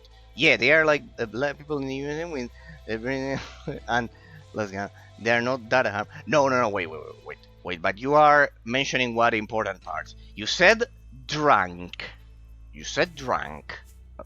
Stopping that part. The other parts are what I told you about historical heritage and everything, and the unconscious connections of the brain. You said drunk,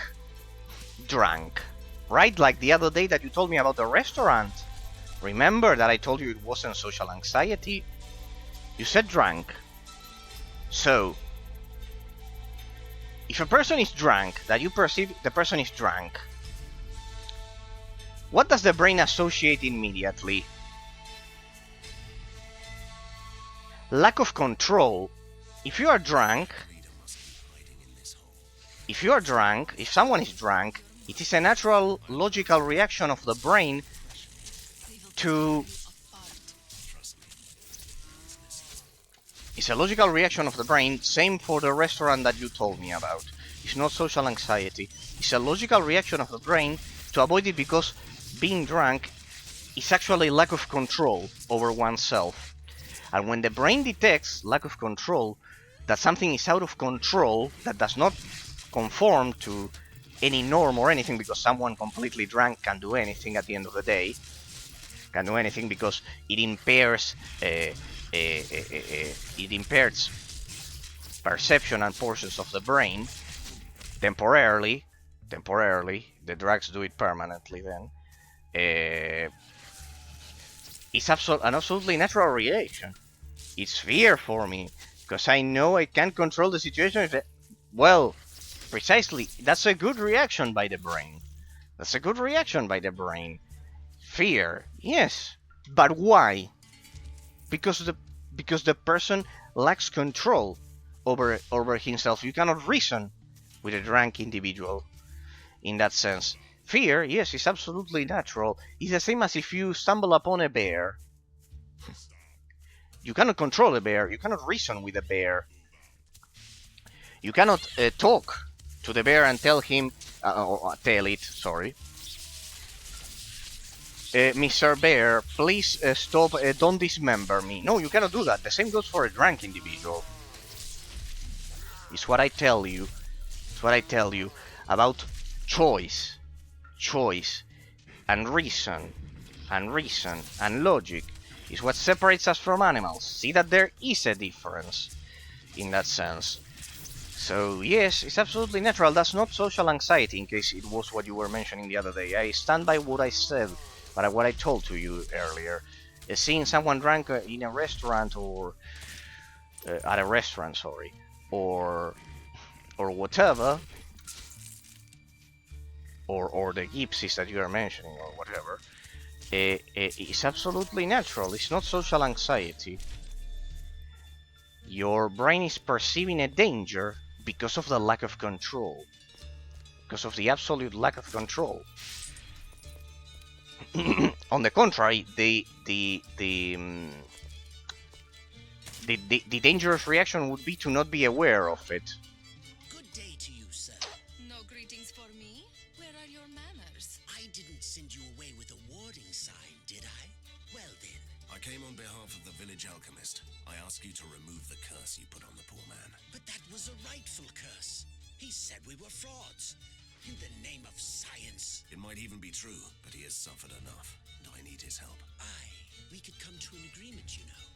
You and me. What do you want? I have all sorts of strange trophies from all sorts of strange creatures, see? In my traveling cabinet of curiosities, I need the skull of the legendary Snowpelt. Oh, you can choose here. What happens if I do this? Not right now. You have to choose it. Who's come back? I decided to hand that creature for you. To hunt that creature for you. Yeah, well, you have to accept the quest, pretty much. And why is this feeling of fear... And why is this feeling of fear getting bigger? Or why is it bigger? Or every teenager suffers from it the same way? Or bigger for me? Okay. Bigger for me. No, it's not bigger for you, Patrick. I assure you I am 29 and if I see a person drunk on the street, I would avoid it completely and think that the person is an uneducated beast. It's not just you. Hey, here we have the complete map. Nice. No, it's not just you. You perceive it as bigger in your mind. But in abstract metaphysical reality, I don't see why your thought would be bigger than mine, fearing it. In that sense, for example, I'll give you an example. In my country, before 2014, we had a semi-socialist government similar to Biden, just so you have an idea, similar to Biden in the US or whatever. And they set free 7,000... No, 7,000 no. What was it?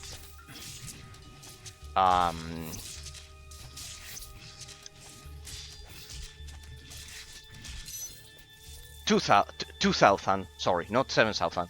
2,000 prisoners during the pandemic, so they wouldn't have their human rights affected. Of course, naturally, I didn't get out of the house, of my apartment, when I saw that. Was I going to be a direct victim of them? Well, probably not, because I really didn't go to any dangerous places or whatever, and they were set free in a different province, let's say relatively far away from where I am. That high in the mountains, where the snow never melts, the giants live. Sometimes they come down to hunt in this forest. And the restaurant is one of the scariest experiences. Here I go with yours, but first let me tell you mine. Basically, that they set free 2,000 prisoners. It's a plan. It's a plan to terrorize the population. So, no, I assure you, I also feel it precisely because of being a teenager. It's true, Patrick, that you could. I can understand you might have it a bit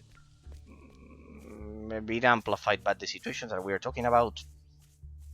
If I see a drunk person, it doesn't matter where you are. You understand that the person is not in control of himself. So yeah, I don't see why it would be bigger for your mind. It's also big for mine. The restaurant incident was one of the scariest. I couldn't avoid the drunk people when we were eating, and I was shaking like jelly. It was like I had an adrenaline rush. No, well, you told me that the police officers there to deal with those things, Patrick. So I don't see why they wouldn't control it if the person gets aggressive. No, in that sense, it's absolutely natural, as I'm telling you. Why? Because you see that something is out of control. That something is out of control in that sense. So it's absolutely natural. It's absolutely natural, if you ask me. It was the scariest because you couldn't avoid them. When they were eating, you were shaking. It's absolutely natural. You know why you shake? Because when ominous scarecrow. What the fuck is this shit? Inkwall. We'll get into the parallel world, people. It's because the brain, the body, sends the blood from the brain. It concentrates the blood flow around the legs and the hands to escape. In that sense, when you sense danger, in that sense, it's a natural reaction. It's what I told you about the police officer. This also happens to police officers that fight criminals and etc. So pretty much, Patrick. Don't be. Okay, I need area of effect damage immediately. I think I had it. No, I don't have it. My bad. Yeah, I need area of effect damage immediately. Yeah, this was a terrible idea. The first boss of the game there. In that sense, it was a terrible idea. If I can kill it like this, it will be a miracle. Yeah, I need area of effect damage for this. It's meant to teach you to at least have one ability with area of effect damage. Yeah, definitely I wasn't ready for this. The blood goes to the hands and the legs. Yeah, goes to the hands and the legs so you can escape in that sense. Respawn at the nearest checkpoint. Okay, yeah. What, you are trapped? Oh, don't tell me we are trapped with this shit. Oh, we are trapped? What's the meaning of this shit? Oh no, this is the terrible worst shit ever. I want to respawn at town. This is an interesting concept. Oh. What the fuck? Let me respawn at town. Oh, this is an interesting concept, so...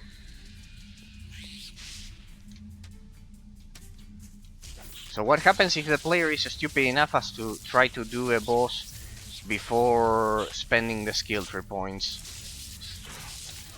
I remain like this forever. Trapped. I have to restart the game. What? What do I do?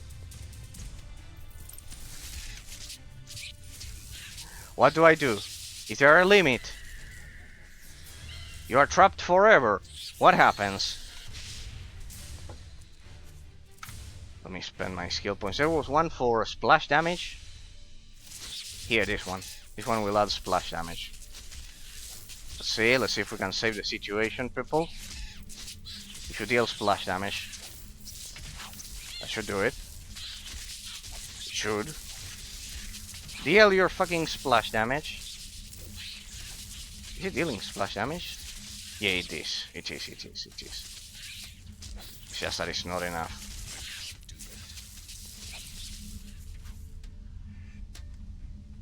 Is it? Is it dealing the splash damage? It should.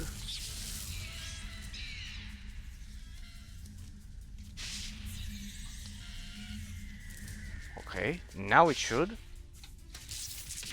What, I have to activate it every time? What is this joke? What on earth? Damn it, I still don't understand the concept of the game, people. You have to activate this shit with your rage meter. How do I assign it to a... like this? I have a hotkey there. A and D. Okay. Like that. There we go. We are learning. Alright, but you need rage, of course. This is a problem. Okay.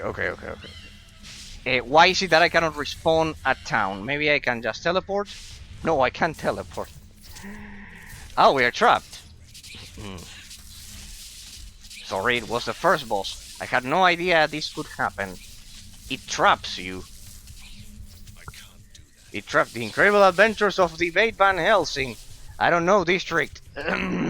We have debate and everything. But I am trapped. Would you look at this? No, debate, there always needs to be debate district. Otherwise we all become stupid and we end up like the other guy, the Turk guy, shocking his fucking dog, doing a stupidity all day. Doing a stupidities all day. No, district, no. There always needs to be debate. The debate never dies. Besides, I did a lot of nice emotes for it. Oh. So let's go for the boss, because at this point...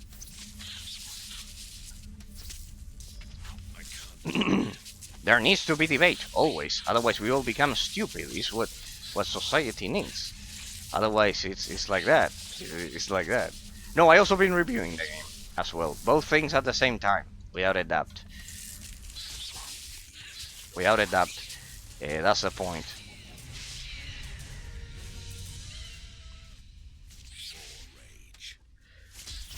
Praying for debates, says Paige. Patrick loves the debates. See, I even told him that this is a Hungarian game, and he chose the debate as well. He chose the debate 100%.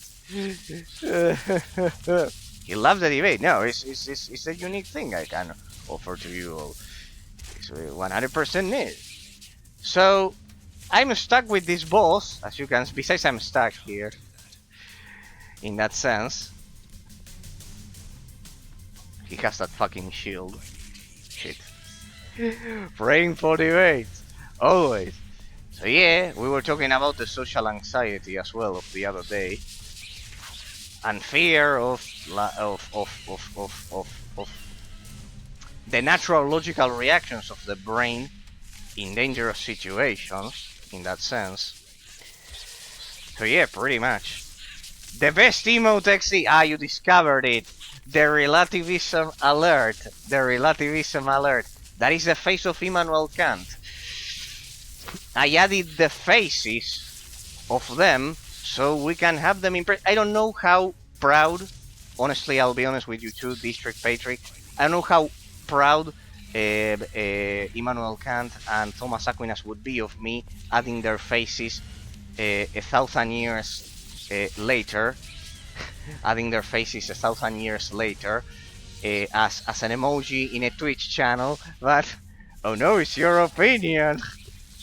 Indeed, no, it's your mental perception of objective metaphysical reality. You have to say it like that.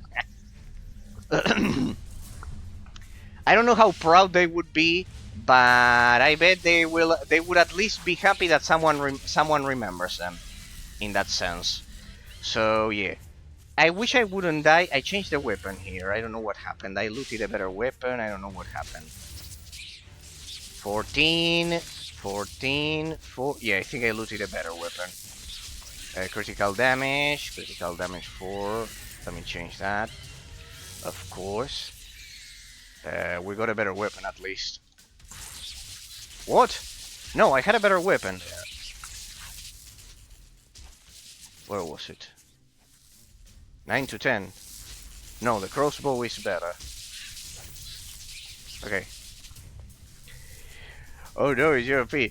No, district. If you want to know about the game, also tell me. So far, it's quite good, huh? I love the ambience being, the soundtrack being a bit more eerie and mysterious rather than anything. Last debate for me. No worries, Patrick. Debate all you'd like. I've been suffering with less discipline for weeks now. I have good grades, but they are not my level still, or I don't feel them good. And I also stopped training for weeks. Why do people like me lose discipline in study? For example, discipline with an I. Indeed, like Crowbar and like Crowbar and Pillow told you the other day, discipline is finding your center, indeed, and finding a pace to overcome the dullness of routine. In that sense, is needed, absolutely needed. But yeah, what you are mentioning is true. I don't know what's the point of this, that I cannot go back to the village. I don't know why. What's the point of trapping the player like this here? Honestly, I don't know what's the fucking point of it, but yeah. I should have gone for an AoE skill, people. I should have gone for an AoE skill, people. Let me check if I can activate something. This was a shitty idea. That one is terrible. Where's the AoE skill? Ah, you can zoom out. Perfect. Let them kill me. Where's the AoE skill? There was an AoE. No shit. Shut up. Where's the AoE skill? Not that one.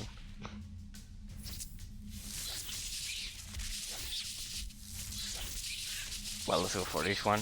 Alright, I ran out of talents. Shit. Ah, damn it, I ran out of talents. Shit. Yeah, this will be a problem. This will be a problem. But yeah, the discipline that you are mentioning. I know this is terrible, the fact that you have to spend a rage to deal AoE damage. No, I made a mistake here. See why I didn't want to spend my skills? You can fuck up easily like that. Besides, he still summons... He constantly summons those crows. Yeah, playing on Fearless first try. Of course. Is needed to understand the nature of the game. But quite brutal on my part. We almost have him though, I guess. Well, almost. We're at 50% health. The discipline, Patrick. You will find it. You will find it. You will find it. You will find it. Stupid shield. The discipline, you will find it. Why is it that it happens to you? How much hours did you study in? Oof. No, well, it was infinite. No, well, daily. Oh, nice question. It was you have good grades, but they're not your level, so I feel them good. But I also stopped training. Regarding the training, I cannot help you because I never went to the gym and those things. I don't do exercise in that sense. I'm not obese, but I don't do exercise. If you guys are good, I stopped training for weeks. Why do people like me lose discipline in study? For you lose it because of how dull the routine can become. How dull it can become, without a doubt, and it's absolutely normal. But as I've said, don't worry, because generally it also has to do with the fact that in high school you don't learn the subject that you love. You'll have to learn about other ones. In that sense, that may have to do a bit with it. Alright, you need a rage. So regarding the other one, how many hours daily in university? Well, it was some in my career was 5 years, but I just watch real videos instead of study, and I don't understand myself what because of how it destroys the attention span. I would suggest you not to watch any to don't watch any TikTok or Instagram. I would prohibit it to anyone under 18, including my children, directly. It destroys the attention span. Why? Because it directly affects the how the brain is addicted to those things. Regarding the hours of studying at university, I did roughly 8 hours every day that I had to go there, and then I would come back and study. Yes, 10, 12 hours every day, and then during the weekends, well, even more, the whole day. It was a torture, without a doubt. It was a torture. It was a torture 100%. It was a torture 100%, but yeah, it will give you a culture that others just won't have. In that sense, I would suggest that you do. Was it worth it? Great question. Well, uh, 12 between 10 and 12 hours every day, and also the weekends. Was it worth it? I would say that it gave me a lot of general culture, but there's a dissociation between that and how much money you will earn. So because of how the market is now, depending on the career, I would say it's worth it or not. If the career is like software engineering, like Ambra, and it gives you a good, decent salary for a lot of time, yes. If it's something like lawyer, like I did, no. In that sense, I would say that. I would say that. I think it should be quite different. Let me tell you why. My conception of careers and university. I think anyone with a university title should, by default, earn by law more than anyone without it in a perfect society. And you must be thinking, well, but that goes against freedom and etc. But at least how it is in European countries, not maybe for the United States, because in the United States it's 3 years, most careers, the average. In European countries it's 5. For the European model, that we use, in Argentina as well, 5 years for careers so long. First, either lower the amount of years to 3, like the United States, or by law, what I would do, if you don't want to change it, because it has culturally been like that, always longer careers. By default, by law, they have to earn more money than any non worker without university, without a college, a university degree. By default, by law, it would be the solution. How it is now, I would say that if you study something like software engineering, like Ambra is doing, yes, because it will give you money, if with a lot of effort and everything, but it will give you money, at least, most of the time. If One less childhood trauma to cope with, right? The best way to fight your demons is to beat them senseless. finally, and I'm not repeating that again. I'm not doing this again without having area of effect damage. Now I know that. Yeah, we'll study communication and media in university. I know we will probably earn less than anybody. Well, if that's the case, I would suggest you to really consider first the money. Would you really consider first? Because then you will end up like me, which actually, due to the modern situation, is the most probable scenario, in which, in my case, I had to do had to keep to the English teaching and the software development and everything. But really, I would say that, as I told you, worth it. In my case, I would say at the end of the day, yes, to definitely answer your question. in my case, because I didn't need the money, but I know it's an unrealistic situation for 99% of the population, Patrick. So I'm not stupid. I know that I was in a position in which I didn't need to work as a lawyer to to to to to survive. So so um, it's not a common example of what you would need to to to deal with. So I would suggest you pick one career, even if you don't like it perfectly, that will provide you the money.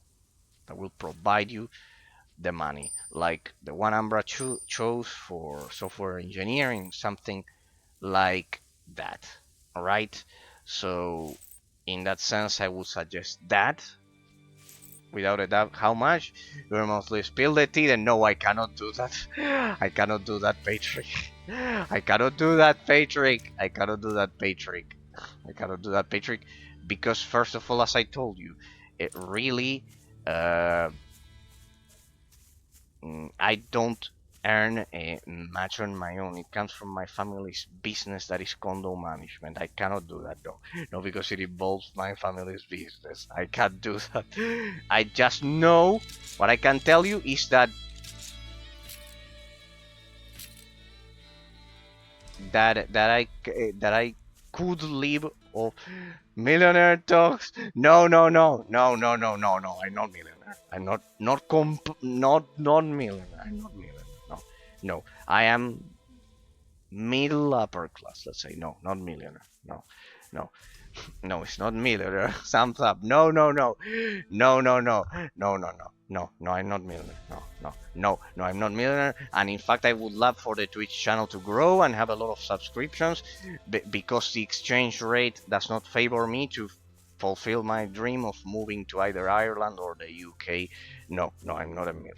No, no. It is true that I didn't need, and I don't need to work to survive.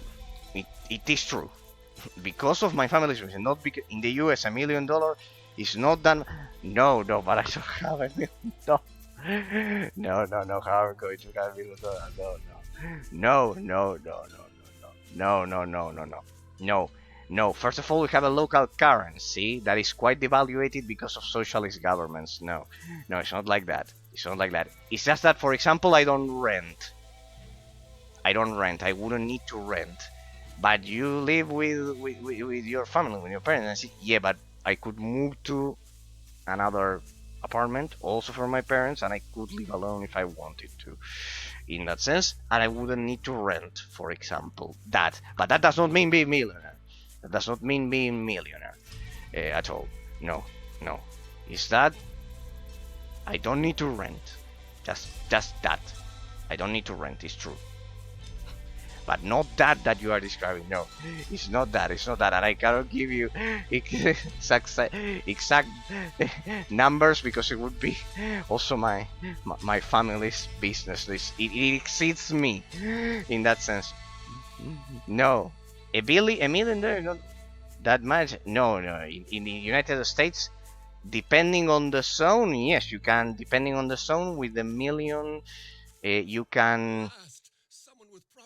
Depending on the zone, Patrick. I know that you said it as a joke, but depending on the zone, be careful with that. Depending on the zone, if you want to, for example, live in close to New York or big cities, an apartment can easily be that, and then you will also need to upkeep it. So you will need more than that. And for example, that I do not have to sustain that lifestyle. I don't have that much, of course. If you buy a house outside, depending on the city, in a more urban area, that is not like a full city like Chicago or New York or whatever, or Boston or etc., you can get for less than that a house. So yeah, pretty much.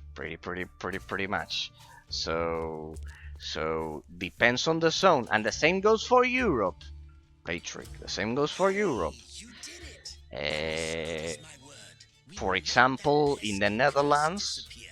That's mighty kind. right in the capital, there are houses for a million easily.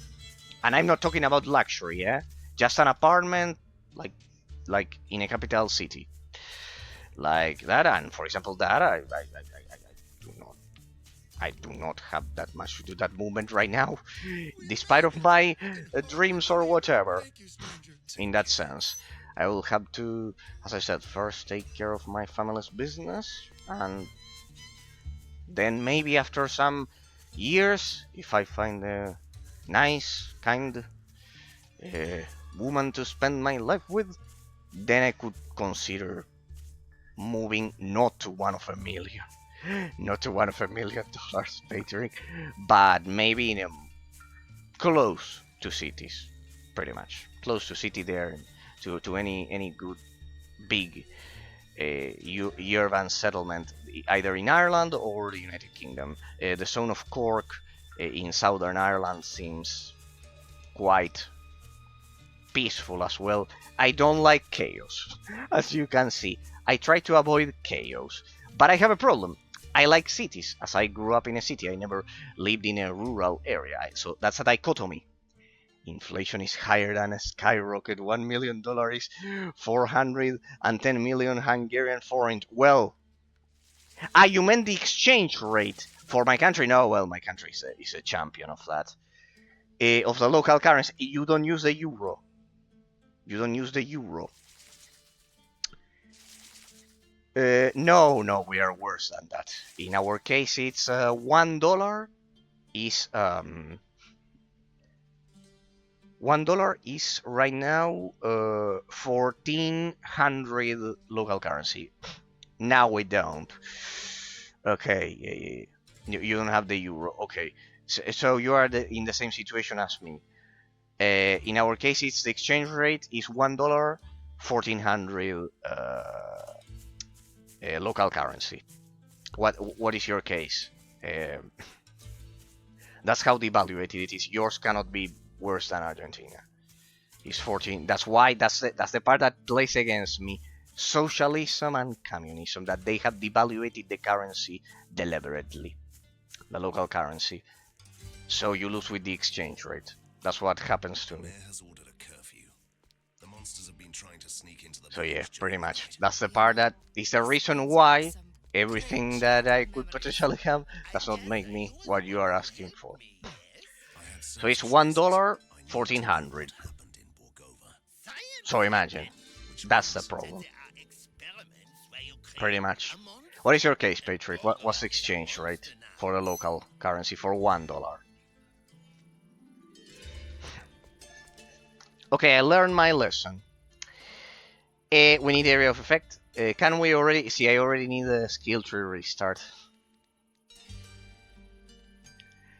That ability is shitty. This one is good. So we keep that one there.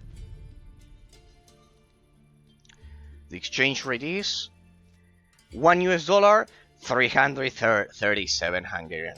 Okay, you are not that bad yet. You are not that bad yet. You have hope. You have hope. You have hope. You have hope. Well, consider it like that. See, you always told me that Hungary had problems and etc. Consider that. Here, with $1 equals equaling 1400 local currency, my parents could still build a good, prosperous future for me, their children, and etc. So there you can see, Patrick, that your situation, as I told you precisely, that Hungary is still within the framework of the European Union in that sense. So do not fret, because it's not that bad. It's not that bad. I know that, for example, none of our countries are as good as the economy of the US, for example, that is so massive and incredible. But at least in your case, in the framework of the European Union, do not fret, because you are within the confines of the framework of the positive regulations that it has. So don't worry about that.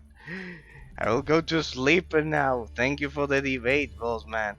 Have a good night. Thank you for the debate. Thank you for making me smarter, hard, and debate. No, Patrick. I thank you for visiting me every day. It's a great gift that you give me every day. It's an honor, and always.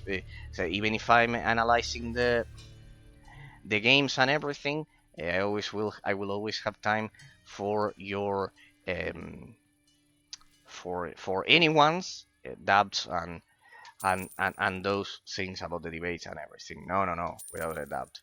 No, thank you for visiting me always, Patrick. Thank you for visiting me always.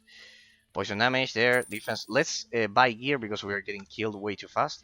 I added area of effect damage, and I'm enhancing my gear right from the beginning. That should do it, like that. Oh, look at that. We already look quite good. So, have a great night, Patrick. Have a great night. See you tomorrow. Tomorrow we will continue with Van Helsing with the analysis of it. So, no. Have a great night, and always love your debates. Never adapt it. Always love any debate that you bring to me. I love debating all of those things. Otherwise, we all become stupid people. So yeah, pretty much. Okay, people, getting into the review of the game. First impressions that I'm having. The physics system is quite precise. I love the ambience of the game. The monsters respawn. Don't worry, you can configure that, and I configured it like that. Just like a Titan Quest. I love that boss fight, though it was a bit extreme not letting the... We have to go over there. It was a bit extreme, I would say, not letting the player escape that without quitting the game, I guess. I presume. So, before we enter another one of those rifts... They used to throw old coins into the water. You know, I'm not falling for that trap. First we are doing... I'm not falling for that trap twice. First we are doing the main quest, gathering some experience, and then we can do that one. And then we can get into the more eccentric aspects of the gameplay mechanics of Van Helsing. But so far, the graphics are a 10 out of 10. The complexity of the skill tree is quite good. I already fucked up the skill tree a bit there. So yeah, pretty much. Oh, we got another boss anyways. Well, with our new area of effect attack. Good. This is the point. Yes, if I had that ability previously, the previous boss would have been easier. 3600 health? That's a bit extreme. Good. That's the point. Yes, the area of effect damage. I love that the game also requires high APM from the player, at least with this class, as you are fragile and you can get killed in one moment. Defeat the Bricolac leader. Okay, this is pretty much the end of the zone. Alright, I should also slow them down. Then it should be my next ability to purchase. It's definitely on fearless difficulty. I forgot to add that to the stream title. Good. I love that it requires high APM, but the point and click system is extremely precise. Like, you can stop at a moment's notice, like exactly when you need it. I love it. So far the game is a quite amazing experience. I love how precise the point and click system is. I love the setting, the chemistry between the character and Katarina. There it is. So it's a giant rat. I hope he doesn't have any area of effect attacks. So, say any ranged area of effect attacks. I need to ensure they don't kill Katarina. There we go. And the boss. Yeah, definitely what I fought earlier wasn't representative of... Alright, he summons ads. Okay, he summons the mobs there. The mobs. Have to dispatch them. And then I should add the multiplier to it, the modifiers. Good, good, yeah, definitely the other boss I shouldn't have gone for that. Doesn't matter who I point at, who I target, because anyways.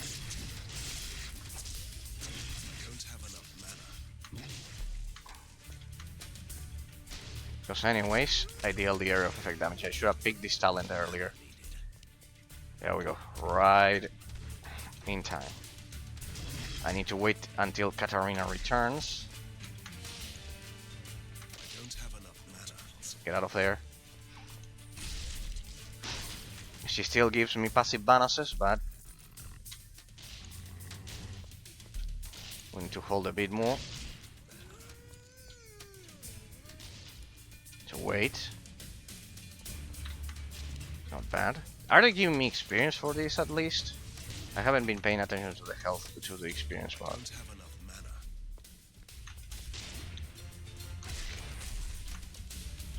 I think we get some experience from that. Shit, no. It's a one-hit kill. I need to remember that. There we go, Katarina is back. Nice. Oof, area of effect damage. Isolate them.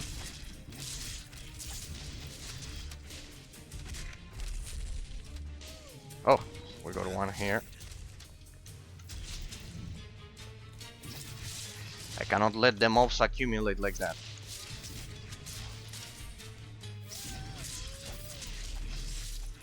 Dispatch the mobs. Ah, they accumulate if you don't dispatch them. No, you cannot skip. No, no, no, no, no, no, no, no, the mobs. They are going to kill Katarina now.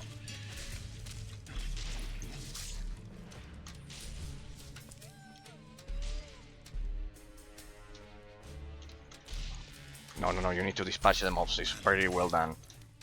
This is what every single isometric action RPG should... how it should handle boss fights. Always. Testing the player's ability to dispatch mobs without being necessarily here. A one-hit kill. I don't know why that one froze.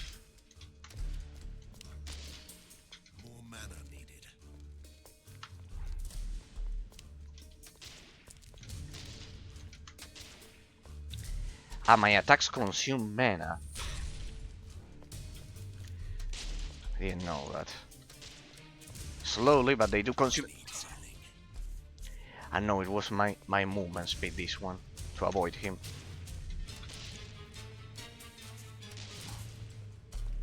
Darn it.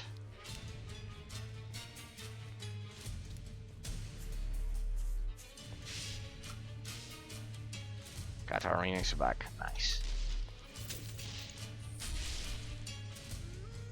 Nicely done. First try. What? What's this? Oh, this is the Ink World. With a Star of David right in the center. This feels like the Orichalco circles from Yu-Gi-Oh! As well. What's this? What is the meaning of this? What? What? This was only the beginning?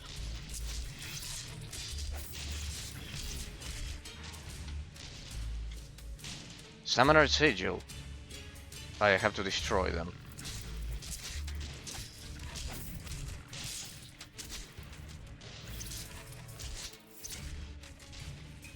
That's one down. I can't do that. What the fuck is there? Is there like a countdown or something? What the? Bad move, player.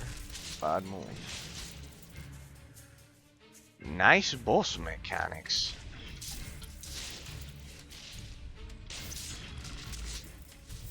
Nice boss mechanics. I definitely need more attack speed. Destroy the sigils. 2 out of 5. Okay, you're the boss.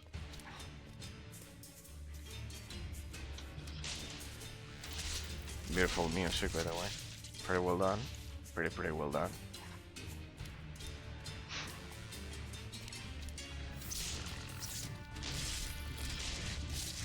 So far the physics system is amazing.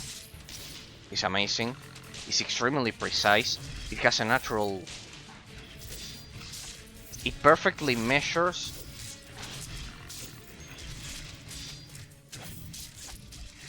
the advantages that it should give to a ranged class.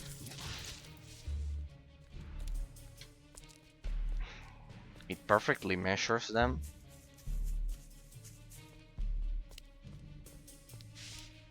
Without making it OP, so quite balanced if you ask me. I should have picked this shit earlier. Yeah. I can't do that. I love how eerie the music is. And I love that it changes sequentially, one track after the other, that it doesn't stop. That it has several ones and that it doesn't stop. Where is the last sigil? Should be there. Nice angle there to shoot from. Of course, with shift you root in place. Not bad, not bad, not bad. There we go. The pathfinding is impeccable. It's absolutely impeccable. It's as precise as it gets. Absolutely 10 out of 10. The targeting system is extremely precise. It is extremely precise. I love that there's an animation in it. But not only that, the physics system is pretty well done. Like, you don't get any clipping. It's so smooth. Everything feels like incredibly fair when you get killed and etc. Yeah, pretty much. The skill tree complexity seems perfect. It's just like Path of Exile. And I love the soundtrack and the ambience as well, 100%. Defeat the Bricolab later again. This isn't even my final form, once again.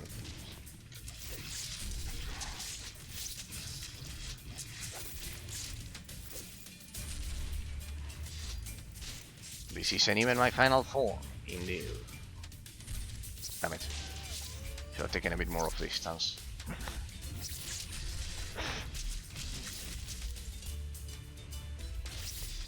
What? Ah, we are trapped. I thought I could retreat endlessly. No.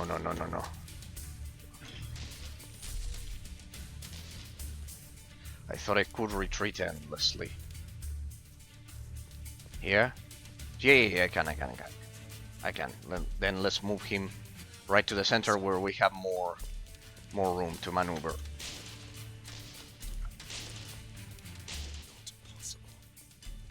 Come on, Katarina, come back. Alright, like this you can avoid damage for now. Well, I mean, it's a basic boss. It's one of the best. It's one of the first, sorry, not of the best. It's one of the first bosses that you have to deal with.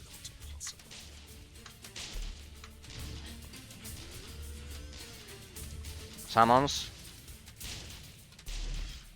Dodged, nice. Oh, the detection range there is perfect. It has like a limit. Let's see if it attacks me from there. Yeah, it detected me. Perfect. No.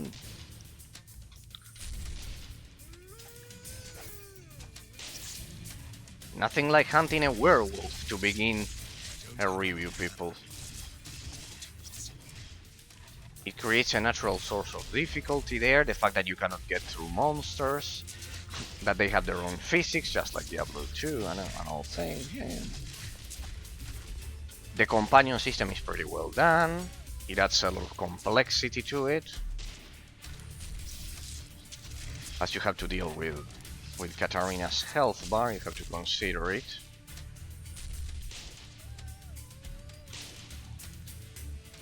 The animations are a bit desynchronized though for the shots, but they're still quite satisfying. It has pretty satisfying floating damage numbers. The fact that you can manipulate the behavior is also of the AI is also quite good. I don't have enough mana. No, we're running out of mana. I don't know where I'm getting the potions from. I think it's automatic. I don't know. There, one got stuck. One got stuck there. Come on, we're almost there. I need to ensure she doesn't die. There we go. Nice. She was almost dead. Perfectly calculated. Stop it, Hunter. You are fighting the wrong enemy. Oh, he talks. Really? You almost ripped out my heart. I was defending my pack. Instincts. You know how it goes. And your prisoner? We tried to save him. He was injured, so we took him in. Saved him? From who? The machine men from the city. They hunt us down to experiment on us. Take this man and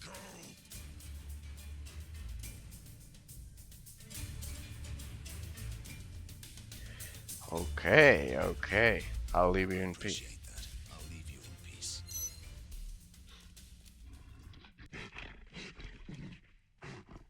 Alright, we rescued the manual. Oh, nice, nice, nice, nice.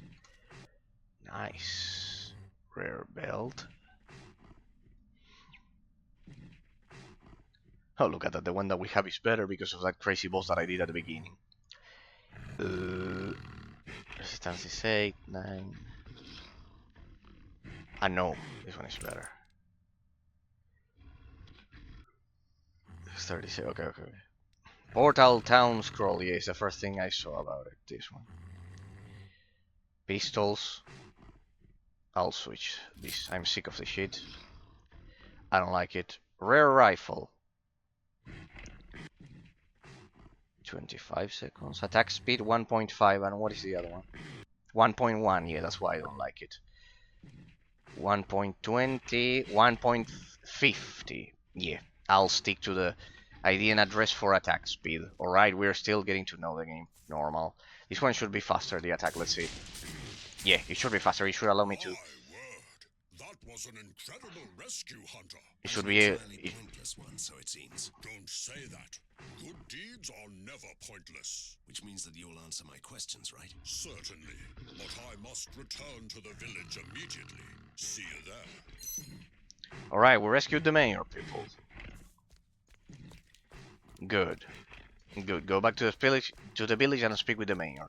Okay, so thanks to this increased attack speed, we should be able to time the movements and attacks much better, right? So pretty much. Don't worry, I'll use the fast travel. So we covered everything. I should point out that we are doing a 100% completion on the highest difficulty. I didn't include it in the title as it was the first day of analysis, but pretty much, yes, we are doing a 100% completion with all of the side quests, with on the highest difficulty, on Fearless, that is available. Then, of course, once you reach level 25, what level are we? Level 9 already. Alright, we'll be able to crank up the difficulty even higher by the end of the game, I bet. I know, but it's locked by the level. It's the Hunter again. I'm glad to see Oh well, the maximum available. Run away again. Please tell me how to get to Borgova. If you want to reach Borgova, You must travel through the old mines to the other side of the mountain. I love the I sense camera another panning. part coming up. But you have to use the ancient ink gate in the swamps. It opens into the tunnels. It's not easy to find your way around here. So good, some experience there, perfect. So I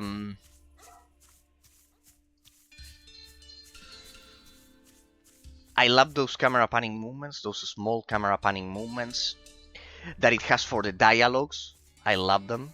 I love it. First, now yes, we'll try one of the portals to the Ink world to do another boss before we proceed. If you don't mind, people, like the scarecrow that we did. Anyways, enemies don't respawn until the game is restarted. Then it does.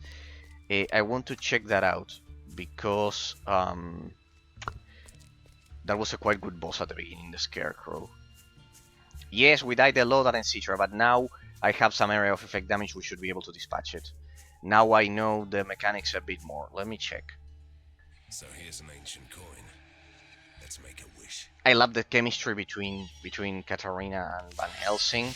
I love the storyline so far. Pretty well executed. Good, let's go.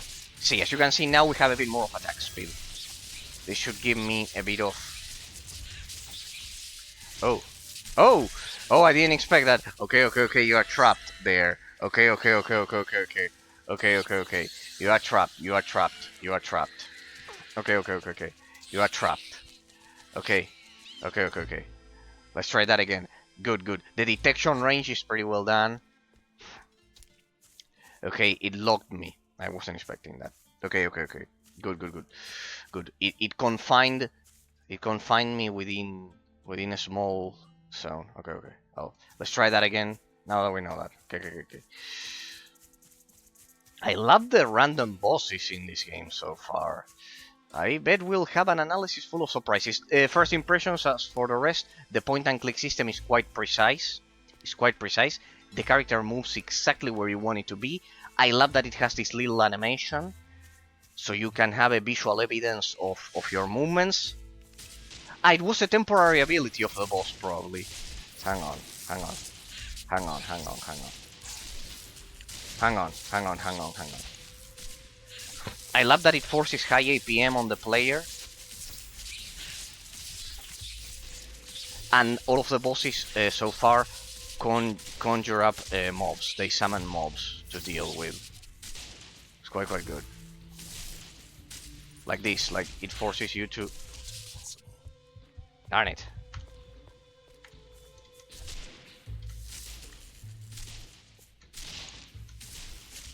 Yeah, I'm definitely doing something that I shouldn't be doing. That one is enraged or what? But still, quite curious to play with. Let's wait for Katarina to revive. Look at that cooldown. Let me spend the points. I haven't spent a single point on her. The solidity of a combatant increases her hit points and damage of melee attacks. Determines the effectiveness of a combatant on ranged attacks and her skill to avoid damage. Range damage and dodge value.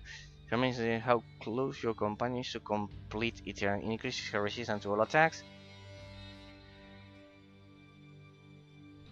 Ethereal, does this reduce the cooldown when she dies? Like that?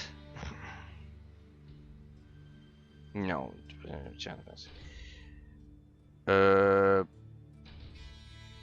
The hit points and melee attacks, I guess. I need her to act a bit like a tank first.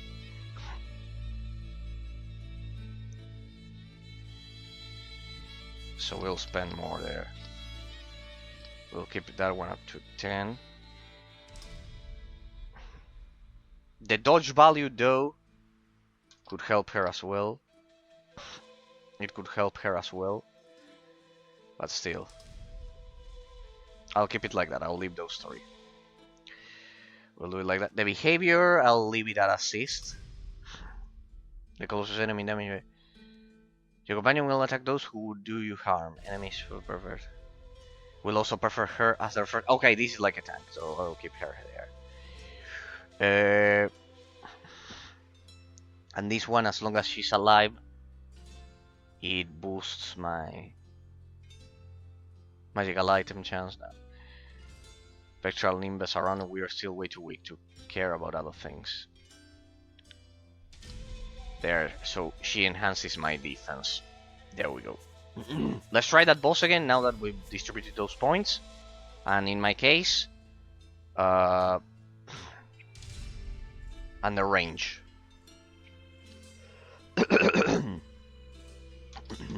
So we'll do it like that. No, this one is not made for now. Full damage. There, and a bit of resistance, more or less, just in case so we don't get killed. That's it. We don't need mana yet. Alright, let's try that again now that we've updated the attributes.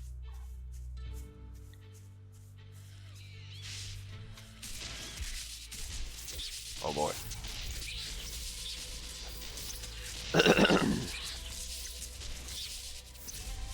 And the weapons. Ghastly Wraith Claw, that's for her. Steel Crossbow, let me increase her. Let me increase her damage. That one, there, that one. Let's try that again. Let's try it now.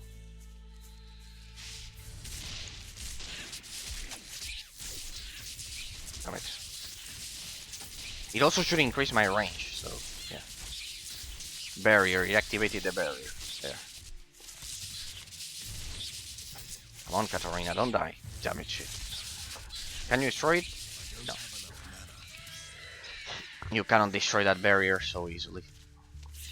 Let's respawn here.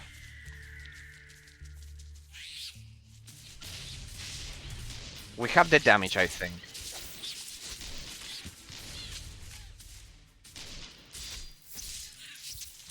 I think we have the damage.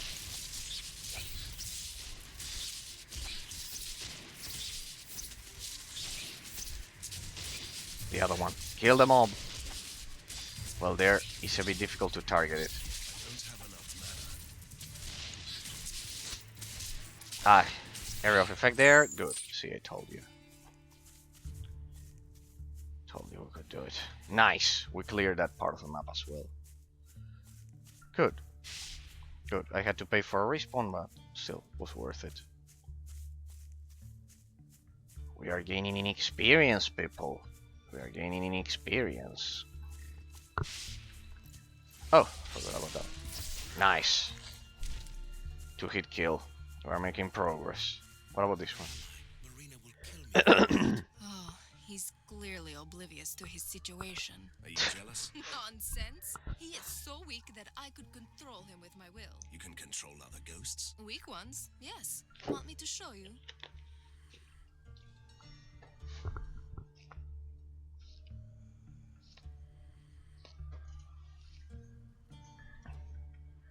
Make him follow us. I think I know how to help him. Make him follow us. I think I know how to help him. That sounds... Okay. Help the ghost move on. There were some other ghosts over at the camp, I guess. Portal, Crowwood, Village Square... Yeah, Romani camp. Okay, pretty much we'll keep it there. Here? Have you heard this one? No? What brings you here, mysterious stranger? Reset skill points. Ah, here you can reset. 200 per reset. Yeah, yeah, pretty much. How do I reset you anyway? Use the minus to regain skill point. That one entirely should give me 5. That should give me 5. Okay, they addressed for the player being an idiot, like I guess, like pretty much.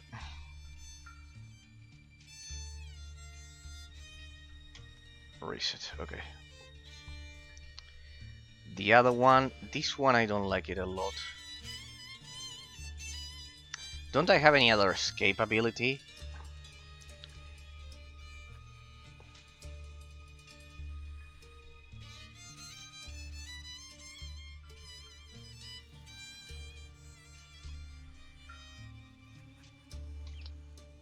What about this one?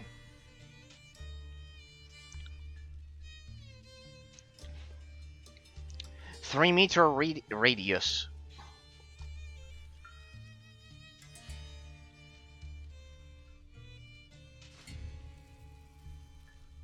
How about this one deals more damage, huh?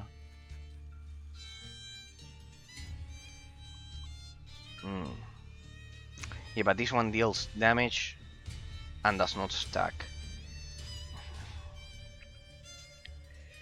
1.5 meter radius around the target it hits. I'll need to play a bit with it. This is the only escape maneuver, right? I want to check this out. Seeker Matons.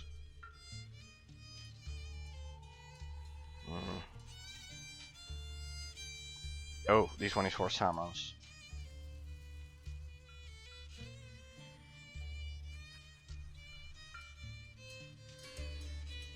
Cannot be damaged and remain indefinitely. Movement speed to targets. 90-second cooldown. That's shitty. That's quite shitty. 90 seconds cooldown. The haste was a correct choice. Reset that. But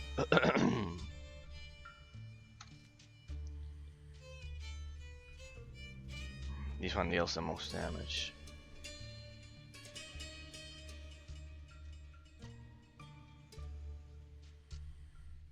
Meter, 5 meters. I love the abstract complexity of a skill tree. It's like Path of Exile. Throw grapples never to a single target. The baseline launch will change and grapples all enemies near the target and pulls them together. Powerful enemies may resist this. Okay, yeah, I get the point. 3-meter radius. This one, the target it hits. And this one is not around the target it hits. Let me check. No. Well, assign it. Assign the shitty skill. Assign the shitty skill. Okay, that seemed quite good. Let me try it before proceeding. Problem is, I think we don't have any more targets left. Living ghost. Help the ghost move on. Move on where is the question? Ah, there. There, it's indicating it to me. First, this zone, we didn't explore it. Let me check. Here. Oh! That's quite good. I'll stick to this one. Yes, definitely. Definitely, I stick to this one. I stick to that one. Damage effectiveness, changes at level total damage. Vulnerability does not stack. Dot poison. Damage effect. Definitely. Thank you, thank you, thank you.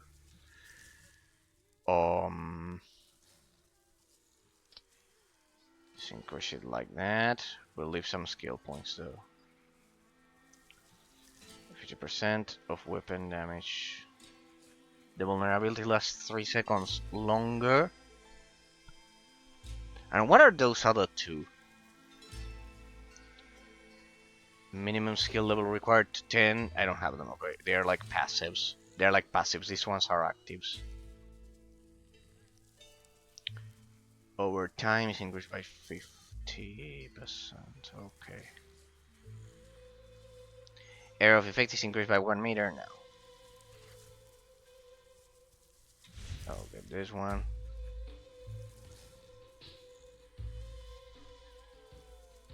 No vulnerability less. No, I'd rather. Yeah, well, let's get it like that. How about that to begin? How about that to begin? Should be quite good. So I do it like this. On this A and S. That active modifier is quite shitty to activate because you like it's consumed there. Can I modify it even better? Even more? There too, and I cannot go beyond that. Okay. I see. So they are only used to modify the abilities. Shrine of Wisdom.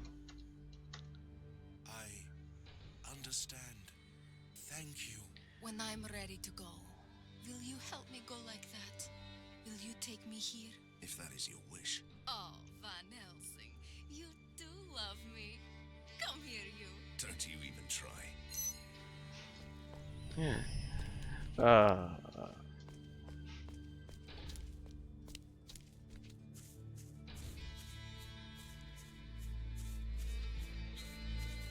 Pretty much. Pretty well done.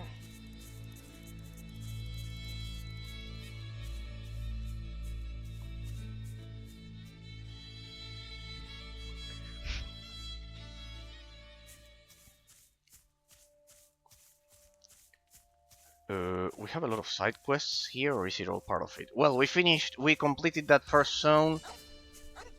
No problem at all. 100%. We are plagued by the Rusalkas. These evil nymphs have returned to the woods, and they are constantly attacking the village. What if this time someone attacked back? Let me guess. You're referring to me, right? Would you do that? I am Van Helsing. I'll help you. No, you are the son of Van Helsing. What? Where? Protect the village. Protect the village church. Oh, fortunately I... Oh, that poison attack is amazing. The other ones feel shitty in comparison. Yeah, I ran out of mana though. It consumes a lot of mana. Reputation up. Perk is available. Click here to choose a perk. Perk. Perks are special bonuses that are unlocked by meeting certain conditions, such as specific ability or skill combination. Dodge value and projectiles with grace. After all the annoying trials and errors, you have learned your way with the natural elements. There's 5% more damage. Okay, I'll pick this one. And damage to Katarina and... Okay, I can only do one. The next one would be this one. I don't have enough. Okay. Nice. 5% extra damage. Elemental damage as I'm dealing with.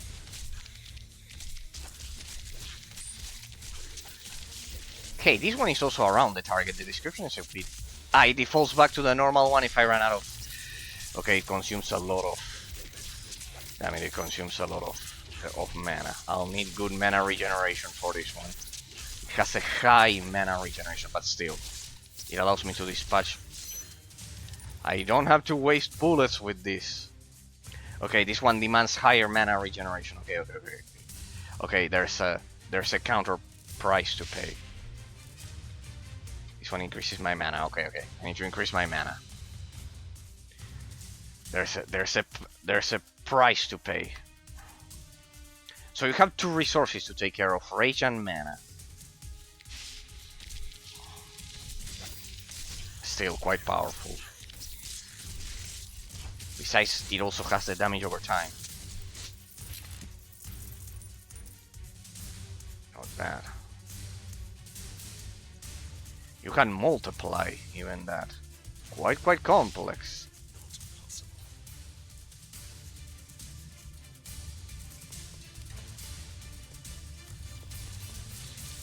Oh, this one will be at point blank. I love that damage over time. Yeah, you run out of mana pretty fast, but I'd rather have this than dying without any kind of purpose. Yep, definitely.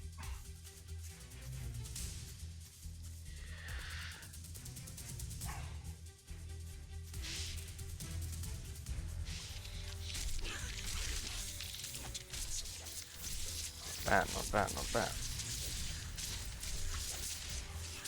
But anyways, enemies die constantly, so...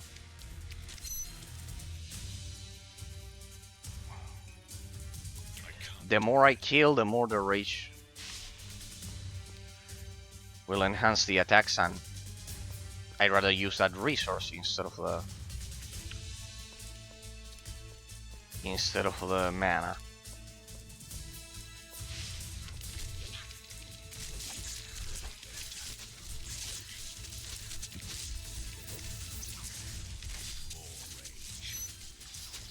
Okay, there. My backpack is full. And the torture begins.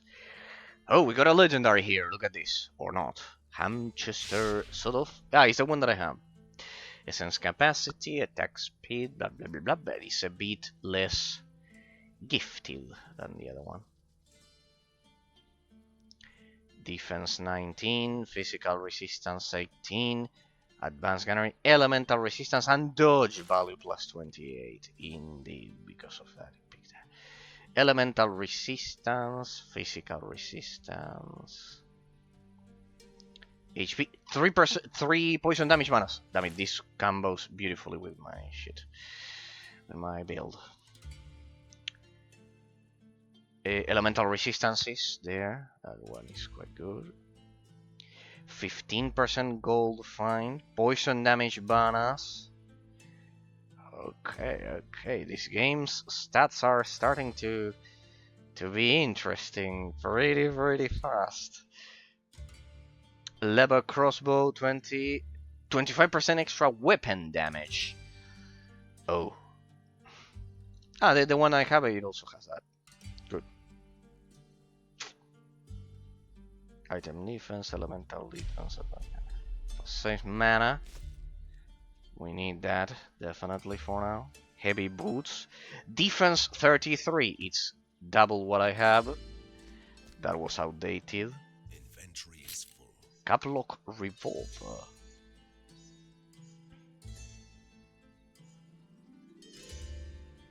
Ah, but this one has mana regeneration. This one has mana regeneration. Darn it. That essence capacity, I still don't know what it is for. Essence cost. Lightning damage bonus, damage is maybe it's to add those things to it. I can't use that. No? How do you use it then? This one we don't need it.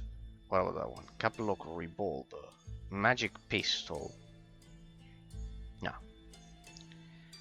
And the boots, we already have some good boots.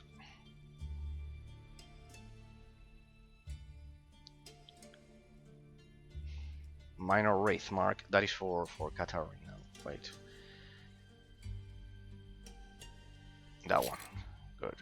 That should do it. Wraith Cloak. Defense 44, and I was using 13. Okay, we get to see the point. And here, amulet and rings. She needs an amulet and rings. They are all ice damage bonuses. Shit.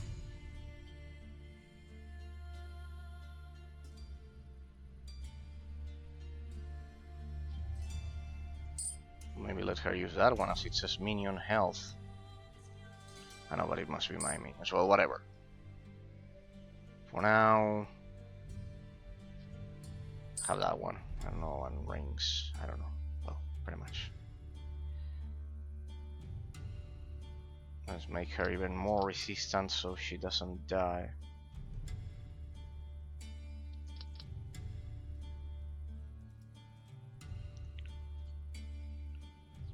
Her resistance to all attacks. Dodge value. This one just in case. Whatever, that should do it. The last one. We did everything. Talk to the mayor. Okay, let's go.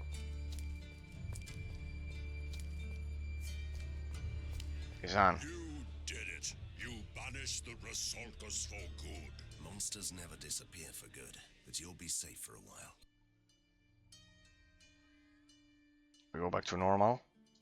I have more side quests here to deal with. How about you? I've heard you're heading to the gallows bog. Do you know that the machine men have a camp there? This is where they experiment on the werewolves. Let me guess. You want me to let the werewolves free? Evans, no. Why would I want such a thing? No, I'm only interested in the strange substance that gets these dreadnecks up and running. I will pay you generously. Fine. I always wanted to know what's inside those things. Hey, we have a lot of side quests now. For the next area. Heard you're going to the gallows bog. where the first fighting machines from Borgova are still rusting away in the mud. I'd pay good money for any unexploded bombs you could find. Sure, I'll look around. Your typical side quests. The game does have side quests. That's always a good. There is a well in the village where the ink seeps out into this world. Yes, that. An ink tide snatched away a bag of valuable components from me. And how can I help you with that? If you could climb down into the well and Sure. risk your life by looking for my belongings, I'd be very... I had a feeling you'd say that.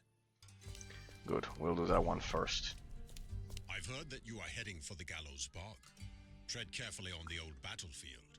It's still haunted by some of those lurking, rusty hunter machines. I mean, this is like The Witcher. That the songs in which there were battles. Blood prize. Does that mean that we'll get paid for this for once? Thank you for the advice. Rest assured, I'd destroy these machines even for free, and hopefully my companion didn't hear that.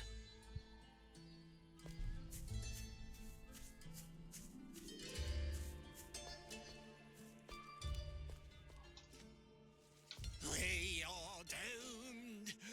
The shackles of terror bind my people to the pits of despair. Even the faithful begin to doubt themselves. Hunter, I need your help to restore their faith. I must keep my flock together. Sorry, you lost me at the shackles of terror. So, do you want me to preach to the villagers? Heavens, no. The last thing I need is my people grabbing falls and following you on one of your expeditions. Admit it, Van Helsing. Your speaking skills are way too uncomplicated for this. Still, there is something you could do. I used to possess a powerful relic that could stir up the flames of belief in my people. It's a gem blessed by our patron saint. It was stolen from me, and I've never been able to recover it. Now you're speaking my language. Where can I find this gem? Go to the gallows bog and find the so-called dark pits. One of them opens into the ink. You have to jump into that hole, and it will lead you straight to the relic. The ambience is a 10 out of 10 so far. It's a 10 out of 10 so far. I love how it is a bit minimalistic in the sense that it doesn't bombard you with side quests. Like, pretty much. You always know where to go. Let's go to the ink wall then.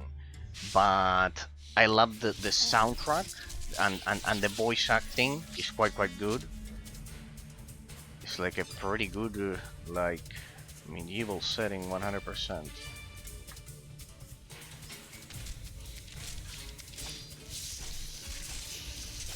So much damage over time. I love that. I feel like I'm playing Star Wars The Republic once again. It's just for one attack.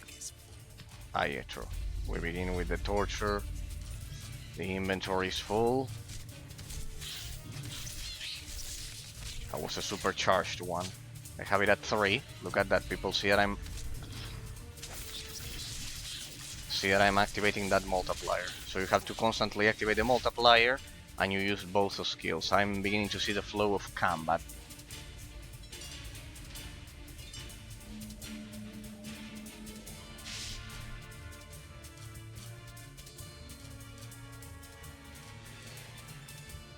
And she be attacked.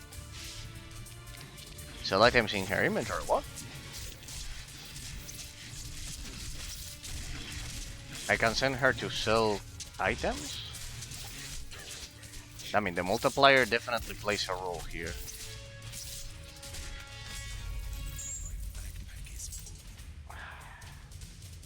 Oh great, I can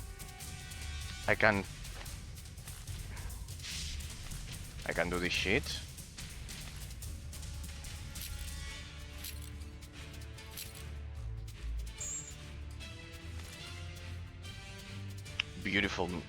Beautiful soundtrack, 10 out of 10 so far. 10 out of 10 the soundtrack, huh?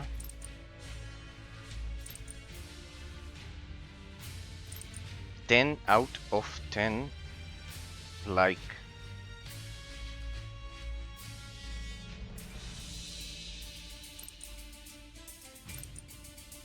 This one sounds like Pirates of the Caribbean. Now, I love how it goes one after the other, one after the other. The soundtrack is continuous. I'm loving how they handled that.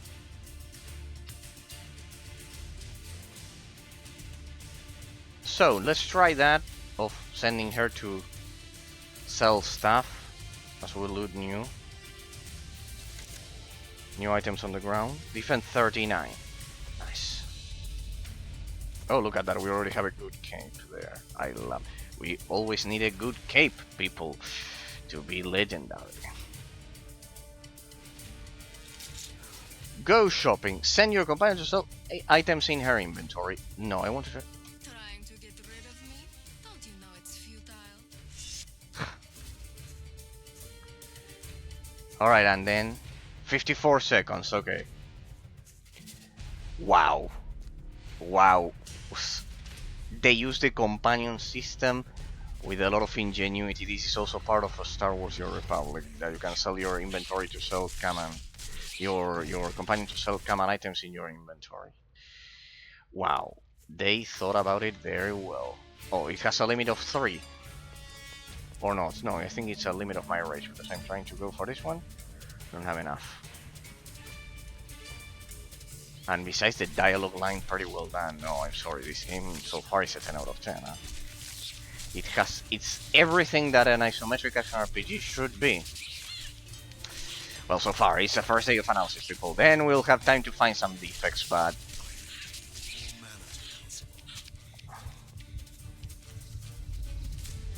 I got robbed on the way back.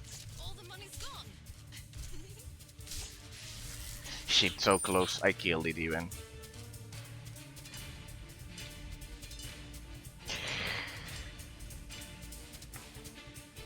What happens if I do this? I got robbed on my way here. I lost all your money. Yeah. The dialogue lines are amazing. Good. The looting system is perfect as well. Oh well, I didn't have her with me. There we go.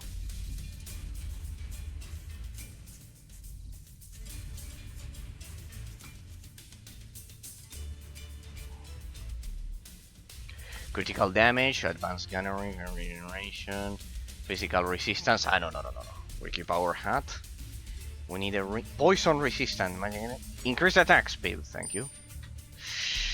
There we go, that's what we need. And we move this one to Katarina that has no rings. There, it's better than empty slot.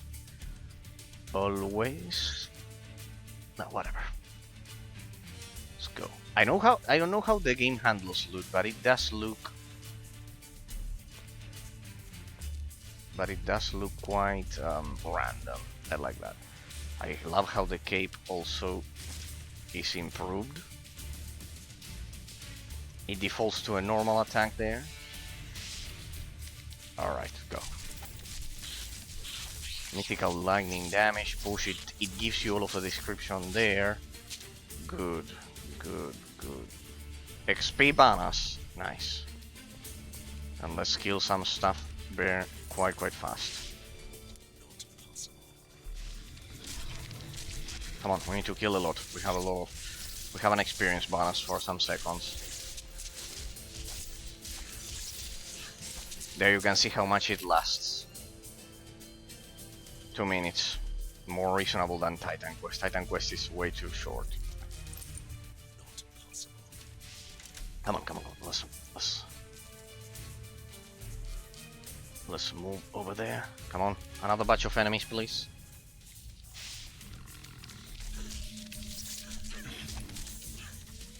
I love these poison bullets. These poison bullets are amazing. I love how the game forces you to learn about mana regeneration, an area of effect damage right at the beginning. Done. It's like a dungeon.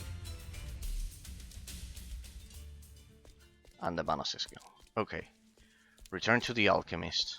There, I got your thing. Wonderful, thank you. I can do science again. My pleasure. That's it. Remember, we are doing a 100% completion, people, at the highest difficulty possible. What happens if I send her to sell stuff here at town? Like, if I'm completely lazy and I don't do this on my own. Is it immediate or what? Or whatever. Welcome back, stranger. Have you managed to find anything for me? I'm still looking.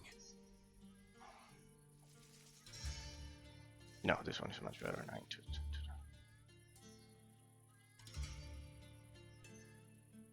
No, it's a crossbow. Way too slow. Wait, what? Can I buy that one back?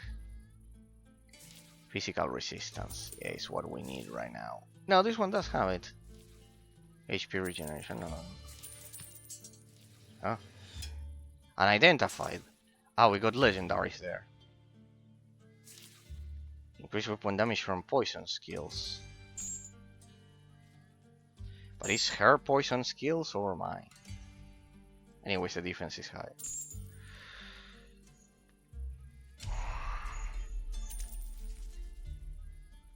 Critical hit. Defense 92 from 33. It's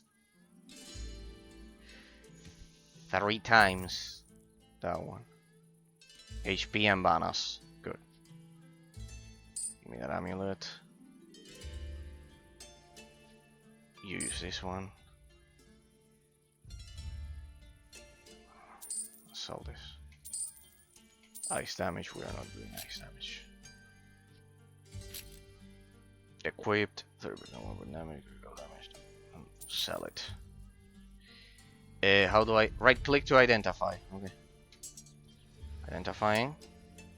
It's automatic. It's not like in Diablo that you need some components. Defense 23, fire damage, advanced gunnery, blah blah, gold, fine, elemental resistance. Welcome back, stranger. Have you managed to find anything for me? I'm still looking. What is defense? Does it reduce the damage I take? I need to know the naming convention.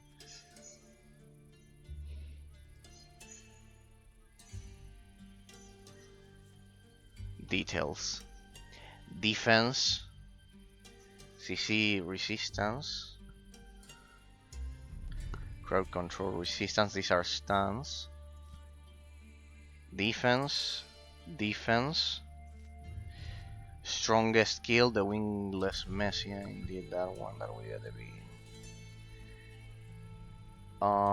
The gold bonus is a constant life steal, mana steal, nice. Defense, where's defense? Dodge, current chance against average attack, hurting. Any attack, full calculation of attack and defense. Okay, but hang on. It increases it in general? Like what happens if I do this? It increased to 36, the dodge. Even if the defense is lower. What's the meaning of the shit? I don't get it. Like, what is defense in general? Your total armor value provided by your item and skill indicates a percentage decrease of incoming damage in general. Considering the average enemy, your level, it would be a reduction around 39%. And here? Around 52%. Hey, perfectly detailed like there. I streamed today 2 editing video for a YouTuber. You stream this trick, then I want to see then I want to see it. Do you show your face and your voice and your voice? That one is quite interesting. Sorry, I didn't know. You came back. You decided to stream a bit once again. That's wonderful to hear after the burnout or what you said the other day. No, only music and editing. Okay. I need to focus. Okay. I streamed today 2 editing video for a YouTuber. I know only music. Ah, okay, okay, okay. Like you edit for them and they pay you. Okay, okay, okay. They pay you. Okay, okay, okay. Like you edit for them. It's okay, it's okay. Yeah, yeah. Well, in the case I'm thrilled by this game, eh? It's perfect. Yes. Okay, okay, okay, okay. I get it. I get it. I get it. I get it. I get it. I get it. Yeah, yeah. Yeah. Okay, okay, okay. I get it. Mm. Yeah, like video edition and those things. I get it. Okay, okay, okay. Mm. Okay, okay, okay. Yeah, well, yeah, for that, yes, because you need to kind of like prepare their videos and their shit and etc. Yeah, yeah, yeah. Ah, damn, that's sad. That's sad. As, as. Well, you say you streamed while editing, while trying trying to learn video editing. Okay, okay, okay, okay. Become much better at it. Okay, okay, okay. Yeah. Well, if you want my 2 cents, when I edited my videos over at YouTube, they are the least watched ones. So yeah, I don't give a shit by now. I honestly don't give a shit. A good enemy variety here. The enemies are completely different. So far, I'm thrilled by the game. I'm thrilled by the game. So far, it's absolutely perfect. The soundtrack is amazing. It's like a Sherlock Holmes movie. Absolutely brilliant.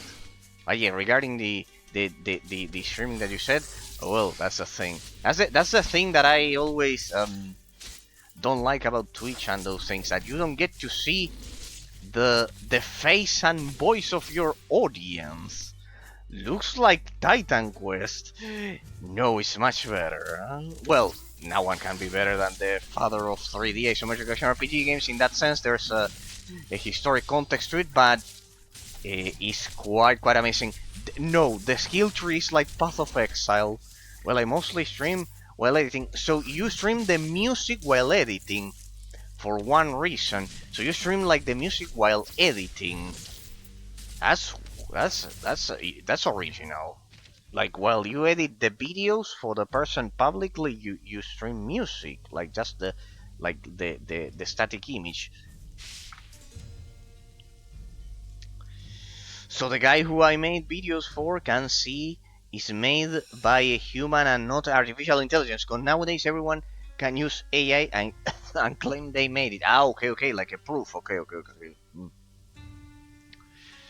Ah, okay, okay, okay, okay, okay, okay, okay. Interesting.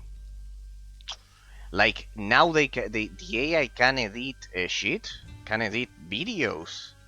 I didn't know that it got that far. I didn't know that it got that far. Ah, we need to be careful with this. It increases the mana cost. It deals more damage. Yes, my god. My god. Sadly, it cannot add timestamps to the YouTube videos. In that sense, yet. Like I do, because I don't edit them. I just add the timestamps. The timestamps to the YouTube video. No, it helped me with the emotes. It did help me with the emotes, and I hate that shit, using that shit. But yeah, it did help me with the emotes, to do the emotes. Not because of that much, because of I couldn't do them manually, but because of the copyright. It doesn't have copyright for the emotes, in that sense. It helped me with that. Because imagine you pay someone for using AI to make a video. No, of course, no, you know. You get scammed. No, yes, it's not being controlled. Yeah. No, I didn't know you edit videos. So you are like the community manager of the guy. I see. Well, edition and those things. Oh no, I see. In that sense, the skill tree is just like Path of Exile. Just like Path of Exile. No, you're right. Like you use it as proof. You can also record. Well, I don't know. For streaming, there's no doubt about it. But you could also record it offline and, I don't know, have it as proof. I don't know, there's the lawyer in me. Like, record it offline.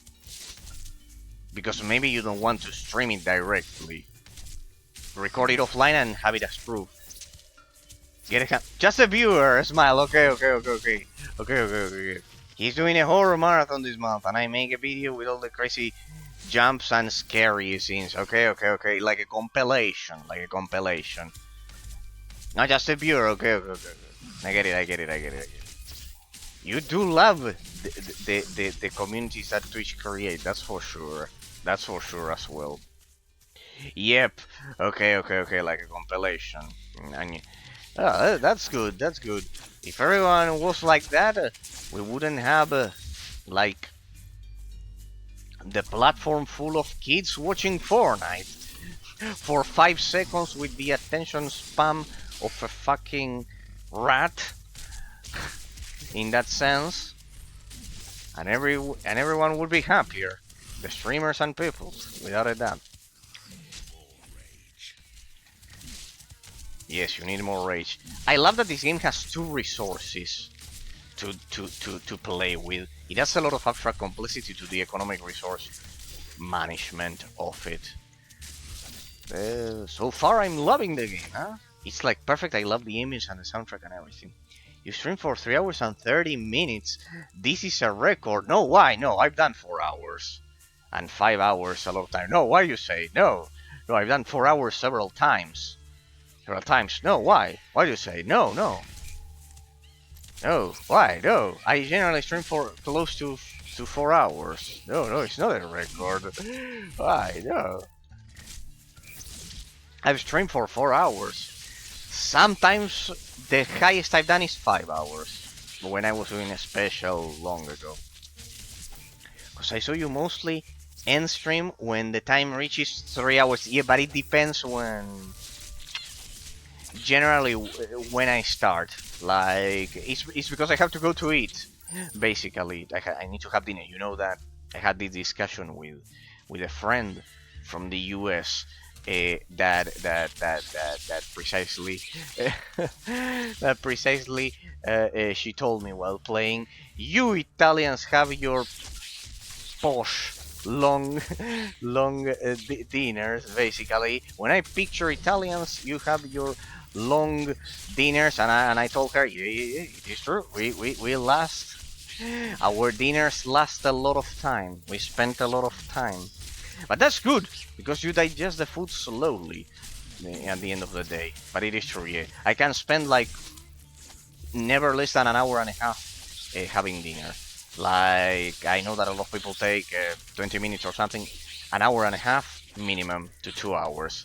So yeah, it's because I have to go to sleep, so it depends when I have to go to eat. So it depends when I start, in that sense. See, this trick, for example, this is one of the things that I've highlighted about this game. It has perfect storyline so far, perfect ambience, perfect graphics, perfect point-and-click system. So far, it's absolutely perfect. I'm thrilled by this game. You made me hungry last stream, and today I bought myself the schnitzel with lettuce. You are... You like vegetables. That's a virtue that I don't have. I don't eat vegetables. Green salad. That's a virtue that you have. That's a virtue that you have. Never lose it. I don't eat vegetables. In that sense. Yeah. That's a virtue that you have. Here, no. Here we go more for mashed potatoes or French fries. Sadly, that is something that... At least me, in my case. There's people who go for salads, but in that sense, yeah. The schnitzel, the legendary schnitzel. I love it, I love it. My favorite one. I could eat schnitzel every day. Or Milanese, as we call it here. But I know that in German derived countries, you know, I don't regret buying it. It was delicious. Pretty much, yeah. I don't know how could anyone not like schnitzel. It's perfect. So yeah, pretty much. Always that. And always eat slow. Chew 30 times before swallowing. Always do that, people. First thing that I can tell you. No, the hours is because of that. I did some longer streams at the beginning, but as no one was watching me for years ago, I said, well, this is a huge sacrifice for something that people are way too dumb to appreciate my talent. I said, no, I really thought that, and yeah, that's why. well, now that at least some of you do watch me, then no, I love it. Generally, it's around 9 p.m. for me when I stop. In that sense, when I have to go to have dinner. In that sense, I have like strict schedule in that sense. For example, now for me it's 8:45 p.m. and it's 3 hours and a half of a stream. So I calculated around 4 hours, and depending if there's people, I extend it to 4 hours or stay at between 3 and 3.5. Pretty much, I keep it like that. It's more than enough. In that sense, regarding the game, I'm thrilled by it. I had a good eye. So far, it's a 10 out of 10. I am loving it. We'll have plenty of time to find defects. I always find defects, people. But yeah, I'm loving it. I'm loving it. The attacks feel extremely satisfying. It is precise in the point and click system. Looks gorgeous for 2015. I love the chemistry between the protagonists, between Van Helsing and Katarina. I love that it's based on literature and the novels of Dracula, with all of the that you are the son of the legendary vampire hunter Van Helsing. So amazing. The game has already forced me to learn about area of effect damage, and poison damage and etc. It's quite huge. It has a lot of content. So far it's a great recommendation. Great recommendation, huh, people? I can see why Crowbar voted for this one. Don't worry, I haven't forgotten about the one that you guys actually voted for over at Discord about Diablo 2 Media and Excel. And I love that it's quite tough. At the beginning I had some troubles learning the game. Without a doubt. I love how they structured it. 100%. A lot of content. Look, a Borgovian light moat. And that means, Katarina? Exactly what? Ah, that one. We have to chase it. I can't do that. Can I?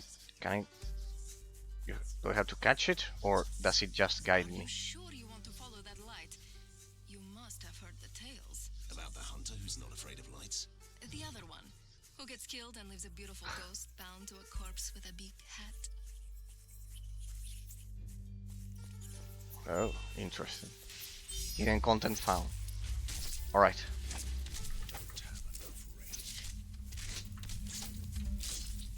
Achievement unlocked. Let loose the ghost of war. What? I hate to say I told you so. Indeed, but we got an achievement and some loot. Also, the companion system is pretty well done, huh? It's pretty well done.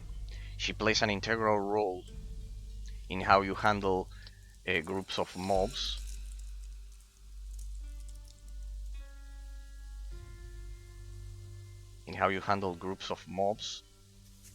But at the same time, what I have to invest some other points on her? Ah, the skills. Van Helsing defense. Defense is the armor, people remember, it's a naming convention. The magical we made it to level 5. Here. The magical bond that connects Katarina's ghost to you grows stronger, enabling you to attack as relentlessly as her. Increasing Van Helsing attack speed and cooldown reduction. Yes. No, it has a level limit 12. And what level are we? 13! What does that mean? That I ran out of... Ah, no. 12 for her, not for me. 12 for her. Okay. So our attack speed should be faster. Good. So I love how the companion system perfectly complements the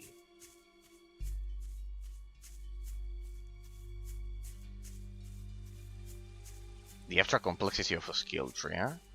The point and click system is precise. The physics system works in such a way that it creates a natural source of difficulty that you cannot get through enemies. They have their own entity. For example, see that I can get surrounded here and killed. And the multiplier system is quite amazing in that sense, because it forces you to actively use it. Like you can see those numbers that I'm increasing there, those multiply here. This one, the Viper's Bite, which increases the damage over time, uses Rage as a resource, which is regenerated as you, and also this one, the Alacrity duration is increased by 3 seconds. Is consumed, is increased. You gain rage as you kill enemies, and you use it to boost your normal abilities, and they are used in tandem, like with a single. For example, this one is A. With A, I boost both of them, so it boosts both abilities. As you can see, you can choose which one to use, and the multiplier can go up to 3. Not bad, not bad. This game has a lot of of original ideas. The potions have a 30-second cooldown, which is quite long, which is arguably quite long. But I love that the game forces you to take an active stance as a player. Like there you can see I committed 3 here, that will boost the attack. But you have to constantly press A, W for the potions, and that they have a cooldown. There's a good relationship between the usage of potions and the gameplay mechanics. You cannot just spam potions like an idiot and ignore the gameplay mechanics because of that. Also, different skill tree, you have to measure how much you increase the damage of your skills here as they increase the mana cost. You have to use that in tandem with this one. I didn't invest a lot on mana regeneration, so I cannot. Let's see if I can fix it by now, so I can actually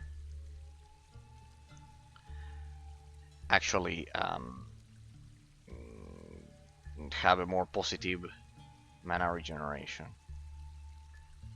It doesn't increase the regeneration rate though, huh? The mana regeneration rate. That is a hard cap that the game puts on you. Quite unique. Oh! Different footstep sounds when you are on the water.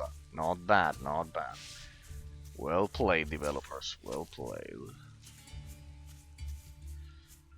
Beautiful foliage there.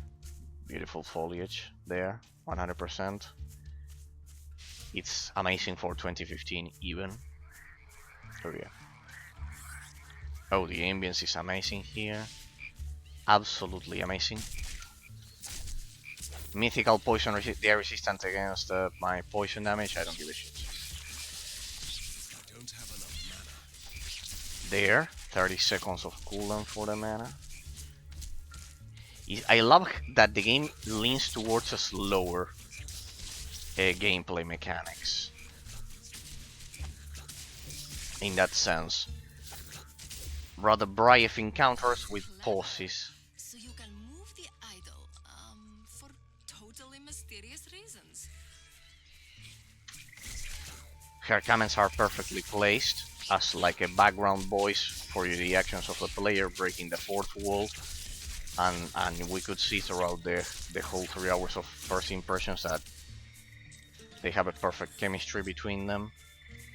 Quite good duo. Really special.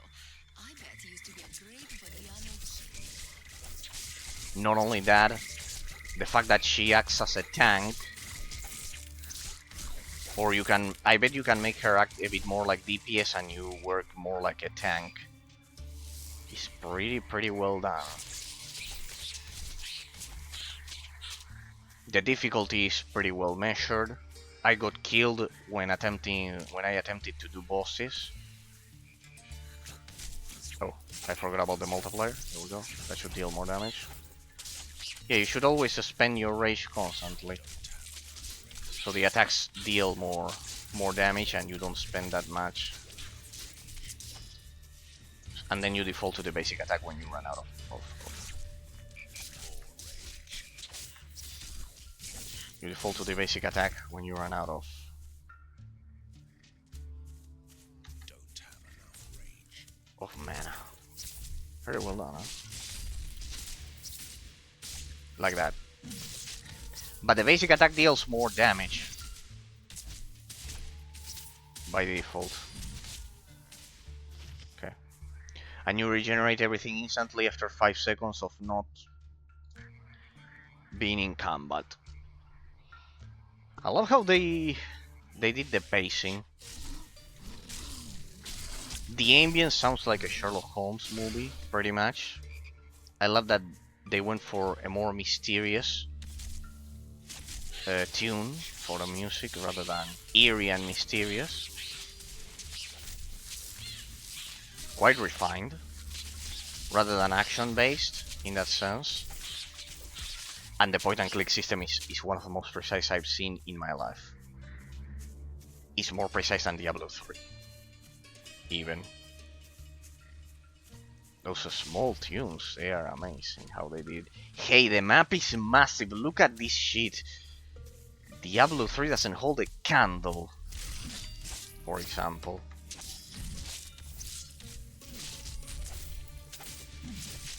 My lord, how many forgotten gems we've had in the gaming industry that people don't pay attention to. This is so sad. The floating damage numbers are also perfectly designed. They give a lot of weight to the impact animations, and I love that you have to use 2 resources. It has a lot of extra complexity to the gameplay mechanics. Some of the enemies feel like tanks, like those. Some of them feel like more DPS here. But see, you can avoid the damage if you are careful. They are in the area of effect damage. And you need to do it like that. I love that it's the opposite of Diablo 3, that it's not floaty. The animations and the point-and-click system are not floaty. It's like precision personified. Like, I think I haven't missed a single attack yet, and I'm not an expert on the game, of course, as it's my first day. But it's absolutely brilliant. The colors of the numbers above the enemy's head and the overall tone that they use for the colors being like resembling Transylvania and everything, like medieval Eastern Europe, is amazing. So yeah, pretty much. So far, this game has a level of cohesion and harmony between its artistic elements and everything it offers to us that is absolutely brilliant. Absolutely brilliant. The bullets, even, you can target an enemy. I want to test something. I need to test if you can target an enemy like beyond the initial mob that you are facing. Like that, lad, if it can get through. Look at the size of the map, people. And this is just the second one. Damn it. It's massive. Well, I bet that once we learn to clear a bit faster, we'll be more effective at that, but still. I moved the mouse way too much.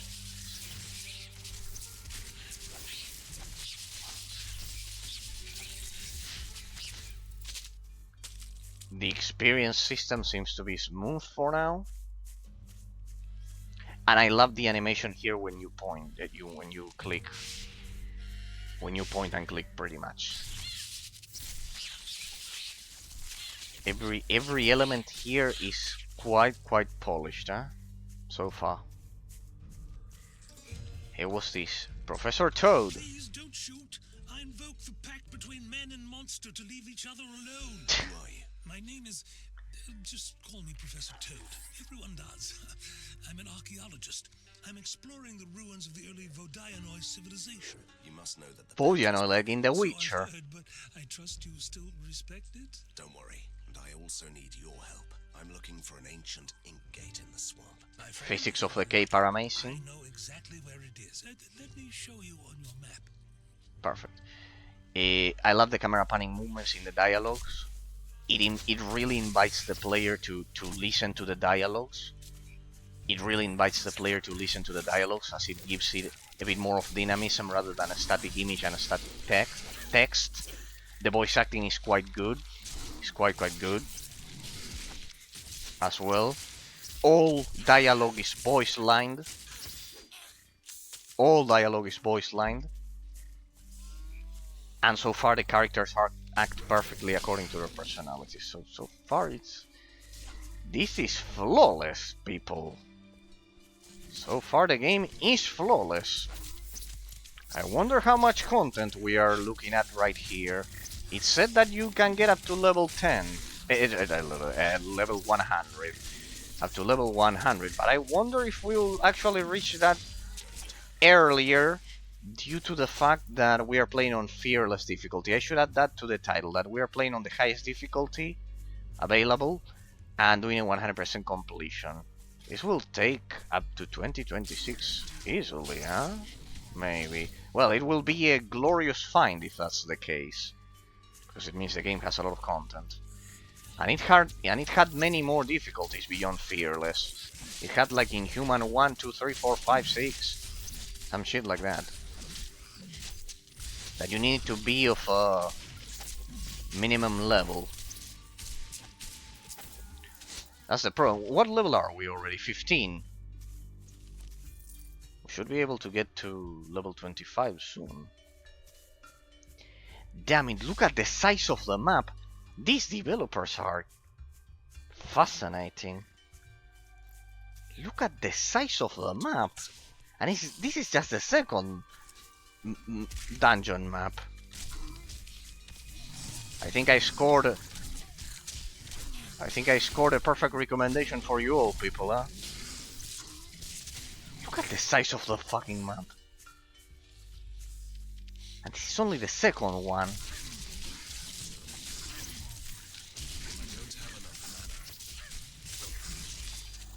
God damn it. How is going to be how are the mid game and end game maps going to be? Let the damage over time do its job.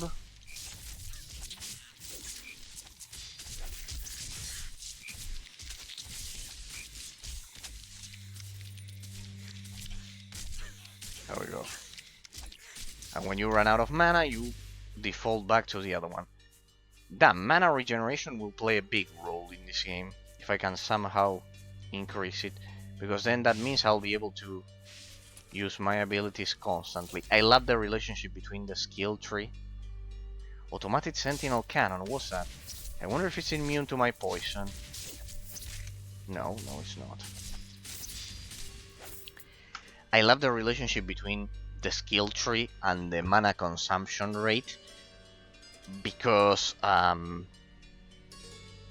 you can see that every time I increase the level there, it increases the mana consumption, so you actually need to be careful. You are limited in your skill tree by the... I love the Latin phrases there. By the mana consumption of it. Base damage of poison shot is increased by 75% of poison damage. We got a passive there. That one will give us a huge boost without increasing the mana consumption. Minimum skill level required, 10. Oh damn it, but that would skyrocket the mana consumption a lot. See, for example, I cannot go for this one because it requires level 10. And if I do that, then I won't be able to even use the ability. A lot. How much mana we have? 158. Let me check. And here it would increase 32. Yeah, it would reduce it a lot. And it's just for slowing them by 20% while poisoned. Yeah, see, for example, there it forces you to hold it a bit. And to explore other branches of a skill tree. I love the skill tree. It's just like Path of Exile. I think it's brilliant. Well, our damage should have been drastically increased because we unlocked the main passive. Anyways, yeah, they are dying. See, for example, they are dying immediately.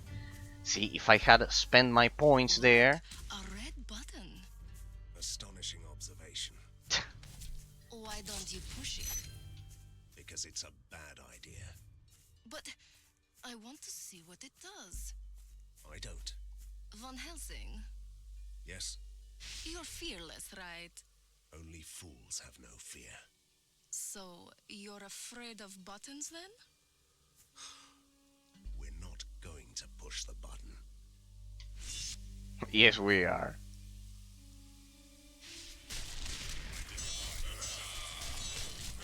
Yes, we are. See, I love the dialogue lines between them. Pretty well done. Of course, yes, we...